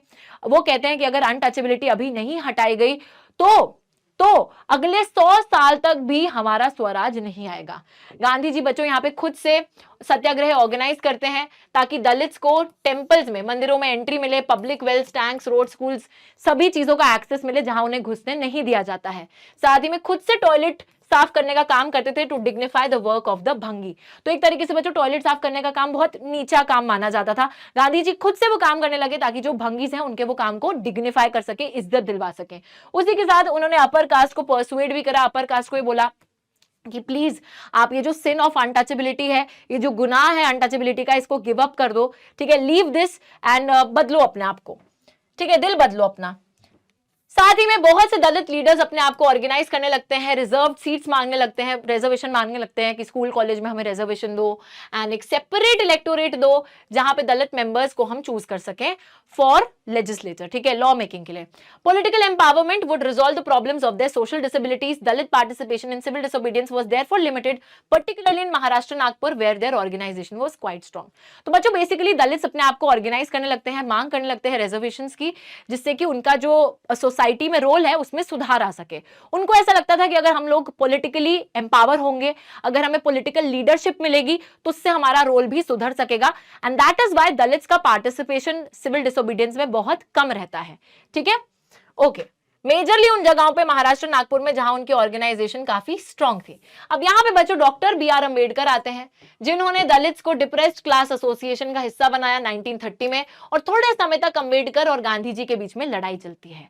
होता क्या है, अम्बेडकर जी बच्चों यहां पे दलित्स के लिए मांग रहे थे सेपरेट इलेक्टोरेट, और सेपरेट इलेक्टोरेट की बात ब्रिटिश सरकार ने भी मान ली थी, जिसके बाद गांधी जी को गुस्सा आता है और गांधी जी यहां पे एक फास्ट अनटू डेथ यानी कि उपवास पे चले जाते हैं कि ना मैं कुछ खाऊंगा ना मैं कुछ पीऊंगा जब तक ये आप हटाओगे नहीं चीज। तो सेपरेट इलेक्टोरेट के बिल्कुल खिलाफ थे गांधी जी, और अंबेडकर जी सेपरेट इलेक्टोरेट की मांग कर रहे थे। अब व्हाट इज सेपरेट इलेक्टोरेट, सभी का सवाल आता है ना कि सेपरेट इलेक्टोरेट क्या है। मतलब बच्चों ऐसा चुनावी क्षेत्र बन जाए, ऐसी कॉन्स्टिट्युएंसीज बने जहां पे वोटर भी दलित हो, वोटर भी दलित रहेगा और लीडर जिसको वो चुन रहे हैं वो भी दलित रहेगा। तो इस तरीके की मांग करनी चालू कर दी थी दलित्स ने और अंबेडकर जी ने कि एक अलग कॉन्स्टिट्युएंसीज होनी चाहिए जहां सारे वोटर्स भी दलित हो और लीडर भी दलित चूज करा जाए। लेकिन गांधी जी इसके बिल्कुल खिलाफ थे, क्योंकि उन्हें लगता था कि अगर हम लोग ऐसी कॉन्स्टिट्युएंसी बनाने लग गए तो दलित्स बिल्कुल अलग हो जाएंगे, बिल्कुल वो सोसाइटी में बाकी लोगों के साथ शामिल नहीं हो पाएंगे, इंटीग्रेट नहीं हो पाएंगे। तो Gandhi ji was totally against it. Finally हम लोग देखते हैं अंबेडकर जी अल्टीमेटली गांधी जी की बात मानते हैं and the result was the Poona Pact of सितंबर 1932, जहां पे बच्चों होता क्या है, जितने भी हमारे अनटचेबल्स थे, डिप्रेस क्लासेस थी, उनको रिजर्व्ड सीट्स मिल जाती हैं प्रोविंशियल सेंट्रल लेजिस्लेटिव काउंसिल्स में, but they were to be voted in by the general electorate. तो अब ये डिसाइड हुआ कि आपको रिजर्वेशन मिलेगी, चाहे वो प्रोविंस यानी कि जो स्टेट के इलेक्शंस होते हैं उसमें भी, और सेंट्रल लेजिस्लेटिव इलेक्शंस जो पार्लियामेंट चूज करने के लिए होते हैं उसमें भी आपको रिजर्वेशन मिलेगी आपकी पॉपुलेशन के हिसाब से। पर जैसे होगा क्या, रिजर्वेशन का मतलब ये है, जैसे एक कॉन्स्टिट्यूएंसी है, यहां सपोज डिसाइड करा कि जो लीडर होगा ना वो कोई दलित ही लीडर बनेगा, पर ऐसा नहीं है कि जो लोग वोट करेंगे वो सारे दलित होंगे, नहीं। तो जो जनरल पब्लिक यहां रहती है, जो भी जनता यहां रहती है, चाहे वो दलित है दलित नहीं है, वो सारे लोग वोट करेंगे ताकि बच्चों दलित को भी हम लोग शामिल कर सके as a part of the society. वो बात थी, ठीक है। जनरल इलेक्टोरेट वोट करेगा, लेकिन कुछ कुछ जगह पे जैसे दलित्स को ही हमने रिजर्वेशन दे दी है। Okay, Dalit movement continue to be apprehensive of the Congress led national movement. लेकिन ये दलित्स बच्चों कांग्रेस का साथ नहीं दे रहे थे नेशनल मूवमेंट में, उनसे थोड़े से जुदा से थे। बाकी आगे देखते हैं limits of the civil disobedience.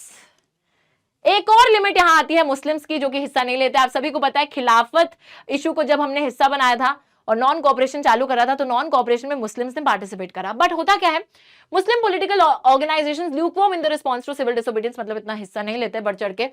Non cooperation की डिक्लाइन के बाद large section of Muslims felt alienated from the Congress. From the mid 1920s Congress came to be more visibly associated openly with the Hindu religious nationalist groups like the Hindu Mahasabha. क्योंकि बच्चों Congress Hindu religious group Hindu Mahasabha के साथ associate हो गया था, तो मुस्लिम्स कांग्रेस से दूर जा रहे थे, एलिनेट हो रहे थे, ठीक है। उन्हें लग रहा था कि मतलब ये तो हमारे बारे में सोच ही नहीं रहे, ये तो हिंदू मतलब एक तरीके से रिलीजियस ऑर्गेनाइजेशंस के साथ जुड़ गए हैं। अब होता क्या है, हर कम्युनिटी ने अपने रिलीजियस प्रोसेशंस ऑर्गेनाइज करे with militant fervour promoting Hindu Muslim communal clashes rights in various cities. बच्चों मुस्लिम कम्युनिटी हिंदू कम्युनिटी दोनों ही एक तरीके से प्रोसेशन ऑर्गेनाइज करती है जहां वायलेंस हो रहा है, हथियार उठा लिए दोनों ने, एंड कम्युनल राइट्स होते हैं, मतलब एक कम्युनिटी के लोग दूसरे को मार रहे हैं, दंगे कर रहे हैं। तो ये दंगे जो है हमें बहुत सी सिटीज में देखने को मिलते हैं हिंदूज और मुस्लिम्स के बीच में। Congress Muslim League made efforts to renegotiate alliance in 1972। It appeared that such a unity could be forged. अब कांग्रेस और मुस्लिम लीग कोशिश कर रहे थे कि किसी ना किसी तरीके से हम बातचीत करें, हम अपने मसलों को सॉल्व करें, और 1927 तक लग भी रहा था कि शायद ऐसी यूनिटी आ सकती है, शायद दोनों कम्युनिटीज घुल मिल सकते हैं।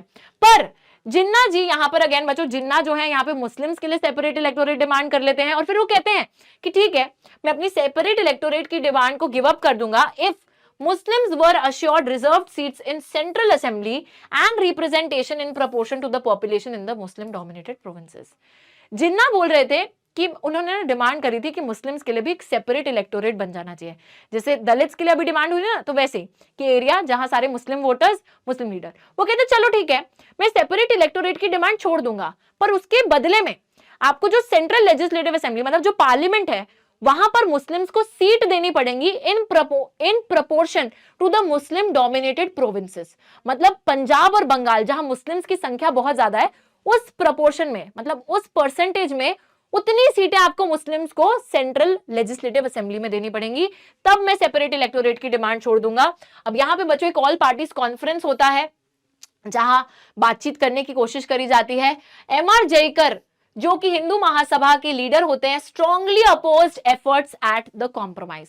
एमआर जयकर सीधा सीधा मना कर देते हैं कि ऐसा कुछ भी नहीं होगा, ठीक है, इतनी कोई सीटें नहीं मिलने वाली हैं। उन्होंने बच्चों स्ट्रांगली अपोज कर दिया। 1928 में कॉन्फ्रेंस हुआ था। इसी वजह से बच्चों दोनों कम्युनिटीज के बीच में बहुत एक बोल सकते हैं शक का माहौल था। दोनों कम्युनिटीज ट्रस्ट नहीं कर रहे थे एक दूसरे पे, सस्पिशन था, डिस्ट्रस्ट था, ठीक है, शक था, ट्रस्ट नहीं करते थे। तो जब सिविल डिसोबीडियंस मूवमेंट चालू हुआ ऐसा एटमॉस्फेयर था। दिस इज व्हाई हम लोग देखते हैं बहुत से Muslims could not respond to the call for a united struggle. तभी बहुत से मुस्लिम्स ने इस स्ट्रगल में हिस्सा नहीं लिया। एंड कंसर्न था कि मुस्लिम्स कहीं ना कहीं जब भारत आजाद हो जाएगा तो एक माइनॉरिटी बन के रह जाएंगे और उनके साथ गलत होगा, तो ऐसा उनका कंसर्न था। नाउ बच्चा पार्टी हम लोग लास्ट टॉपिक पर आ जाते हैं। So this is the very last topic. यहां पर we talk about the sense of collective belonging, यानी कि हम ये बात कर रहे हैं, अभी एक अलग सा टॉपिक है जहां पे हम देखेंगे कि सिंबल्स, फोकलोर, फोक कल्चर जो होता है, लोक संस्कृति जो होती है, हिस्ट्री होती है, इन सभी चीजों से हमने इंडियंस के बीच में एक कलेक्टिव पहचान, कलेक्टिव आइडेंटिटी कैसे क्रिएट करी। अब व्हाट इज कलेक्टिव आइडेंटिटी, सवाल आता है। मतलब people began to believe that they were all a part of the same nation and discovered unity. मतलब कि लोग बच्चों जब ये मानने लगते हैं कि हम सभी भारतवासी हैं, हम सभी एक ही देश का हिस्सा हैं, तो उनके बीच में वो जो यूनिटी आती है, उस यूनिटी को लाने के लिए कौन कौन से कदम उठाए गए कलेक्टिव आइडेंटिटी को बरकरार रखने के लिए, उसी की बात करी जा रही है। तो बहुत से cultural processes, history, fiction, folklore songs, popular print, symbols, इन सभी चीजों का यहाँ पर सहारा लिया जाएगा लोगों को यूनाइट करने के लिए। चलिए देखते हैं। यहां पे सबसे पहले बच्चों हम लोग देखते हैं इमेज ऑफ भारत माता। तो भारत माता की इमेज को सबसे पहले क्रिएट करा गया था बंकिम चंद्र चट्टोपाध्याय जी ने 1870s में। उन्होंने वंदे मातरम जो आज तक हम गाना गाते हैं बच्चों, it was wrote as a hymn to the motherland. तो हमारी मातृभूमि भारत के लिए गाना जो है लिखा गया था वंदे मातरम का बाय बंकिम चंद्र चट्टोपाध्याय। बाद में इसको जो है उनकी नॉवल आनंद मठ में भी इंक्लूड करा गया था, और जो बंगाल में स्वदेशी मूवमेंट हुई थी वहां पे बहुत ज्यादा जनता ने इस गाने को गाया भी था। ठीक है, चलिए आगे चलते हैं। भारत माता के बाद यहां पर देखते हैं कि मूव्ड बाय द स्वदेशी movement Abanindranath Tagore painted his famous image of Bharat माता। अब बच्चों बंकिम चंद्र चट्टोपाध्याय ने जो भारत माता क्रिएट करी थी, मतलब उन्होंने बोला था कि एक औरत है हु रिप्रेजेंट्स इंडिया, इसी चीज को पिक्चर में कन्वर्ट किसने कर दिया, अवनींद्रनाथ टैगोर जी ने। ठीक है, तो उन्होंने भारत माता की ये इमेज बनाई थी जो कि एक बिल्कुल एस्थेटिक फिगर है, इन द सेंस साधु की तरह जो है भारत माता दिखाई गई हैं, बिल्कुल काम, कंपोज, डिवाइन। ठीक है, उस तरीके से Bharat Mata portrait as an aesthetic figure, calm, compose, divine, बिल्कुल स्पिरिचुअल फिगर की तरह आपको दिख रही हैं। इमेज ऑफ भारत माता एक्वायर्ड डिफरेंट फॉर्म्स, और अलग अलग टाइम पे जो है भारत माता की अलग अलग इमेजेस भी बनाई गई आगे चलकर, यही बात यहाँ पे की जा रही है। नेक्स्ट चीज आती है हमारे इंडियन फोकलोर को रिवाइव करने की मूवमेंट। मतलब बच्चों जो हमारी लोक संस्कृति है उसको वापस जागरूक करने की मूवमेंट चली थी। हम लोग देखते हैं folk tales sung by bards toward villages to gather folk songs, legends. These tales believed gave a true picture of traditional culture that had been corrupted and damaged by the outside forces. अब बच्चों हमारे nationalist जो है ना वो निकल पड़ते हैं, गांव-गांव में घूम रहे हैं, जो वहां की लोक संस्कृति है उसको समझ रहे हैं, लोक नृत्य, लोक कथाएं, ये सब चीजें कलेक्ट करने लग गए ताकि लोगों को फिर से रियलाइज कराएं कि आपकी लोकल संस्कृति क्या है, उसको फिर से बताने के लिए जनता को। तो इसलिए उनको कलेक्ट करा जा रहा था बाय द नेशनलिस्ट लीडर्स। हम लोग यहाँ पर देखते हैं कहीं ना कहीं हमारी जो लोक संस्कृति था, लोकल कल्चर था, उनको ब्रिटिशर्स ने खराब कर दिया था, डैमेज कर दिया था, बट उसी लोक संस्कृति को वापस से लाने की कोशिश करी जा रही थी। बंगाल के अंदर रविंद्रनाथ टैगोर अब सभी बताएंगे बच्चों रविंद्रनाथ टैगोर ने क्या लिखा है, ठीक है, in the comment section. We all know he is famous for his work, what is that work, ठीक है, टेल मी। तो इन्होंने बच्चों एक तरीके से जो शूरवीर की गाथाएं होती है, बैलेड्स, नर्सरी राइम्स, मिथ्स, ठीक है, पुरानी कथाएं जो भी हैं उनको कलेक्ट करना चालू कर दिया और बंगाल के अंदर फोक कल्चर, लोक संस्कृति को रिवाइव करने की, वापस लाने की कोशिश जारी कर दी। साथ ही में मद्रास के अंदर नेताशा शास्त्री जो थे, इन्होंने एक मैसिव 4 वॉल्यूम कलेक्शन प्रिंट करा मतलब पब्लिश करा, ठीक है, of Tamil folk tales, print नहीं करा, पब्लिश करा, जहां पे तमिल फोक टेल्स जो लोक एक तरीके से कथाएं हैं उन सभी को उसमें लिखा गया था, जिसका नाम था the folklore of southern India, ताकि लोग जब बच्चों ये चीजें पढ़े तो उन्हें रियलाइज हो कि दिस इज आवर कल्चर, ठीक है, वो सब चीजें उनको पता चलनी चाहिए। नेक्स्ट चीज है फ्लैग, ट्राई कलर फ्लैग, 3 रंग का झंडा। आज जो झंडा है उससे पहले भी बच्चों झंडा का कुछ फॉर्म्स एक्वायर करे थे। बंगाल की स्वदेशी मूवमेंट के दौरान ये जो ट्राई कलर फ्लैग है, ये वाला ग्रीन, येलो एंड रेड, इसको बनाया गया था। 8 लोटसेस आपको ऊपर दिख रहे हैं जो कि ब्रिटिश प्रोविंसेस को दर्शाते थे, जो ब्रिटिश प्रोविंसेस थी। साथ ही में यहाँ पे एक चंदा और सूरज है जो कि एक तरीके से हिंदू मुस्लिम यूनिटी को बता रहे हैं, ठीक है। ये जो क्रेसेंट मून है, ओके, तो ये जो क्रेसेंट मून है ये हमारे हिंदूज मुस्लिम्स की यूनिटी को रिप्रेजेंट कर रहा है, और कहीं ना कहीं ये जो लोटसेस हैं ये हमारे ब्रिटिश प्रोविंसेस को बता रहे हैं। फिर गांधी जी ने भी एक ट्राई कलर फ्लैग क्रिएट करा था, ठीक है, ये वाला जहां बीच में चरखा है, व्हाइट ग्रीन रेड कलर है, चरखा स्पिनिंग व्हील बनाया था। तो बच्चों 1921 में गांधी जी ने भी ये स्वराज फ्लैग, इस पे क्वेश्चन आता है, स्टार मार्क कर रही हूं, स्वराज फ्लैग पे क्वेश्चन आता है। ये था स्वदेशी मूवमेंट के थ्रू फ्लैग, ये था स्वराज फ्लैग, ठीक है, कंफ्यूज मत होना। स्वराज फ्लैग 1921 में गांधी जी ने डिजाइन करा, ट्राई कलर फ्लैग है, 3 रंग का है, बीच में एक चरखा है जो कि रिप्रेजेंट करता है Gandhian ideal of self help.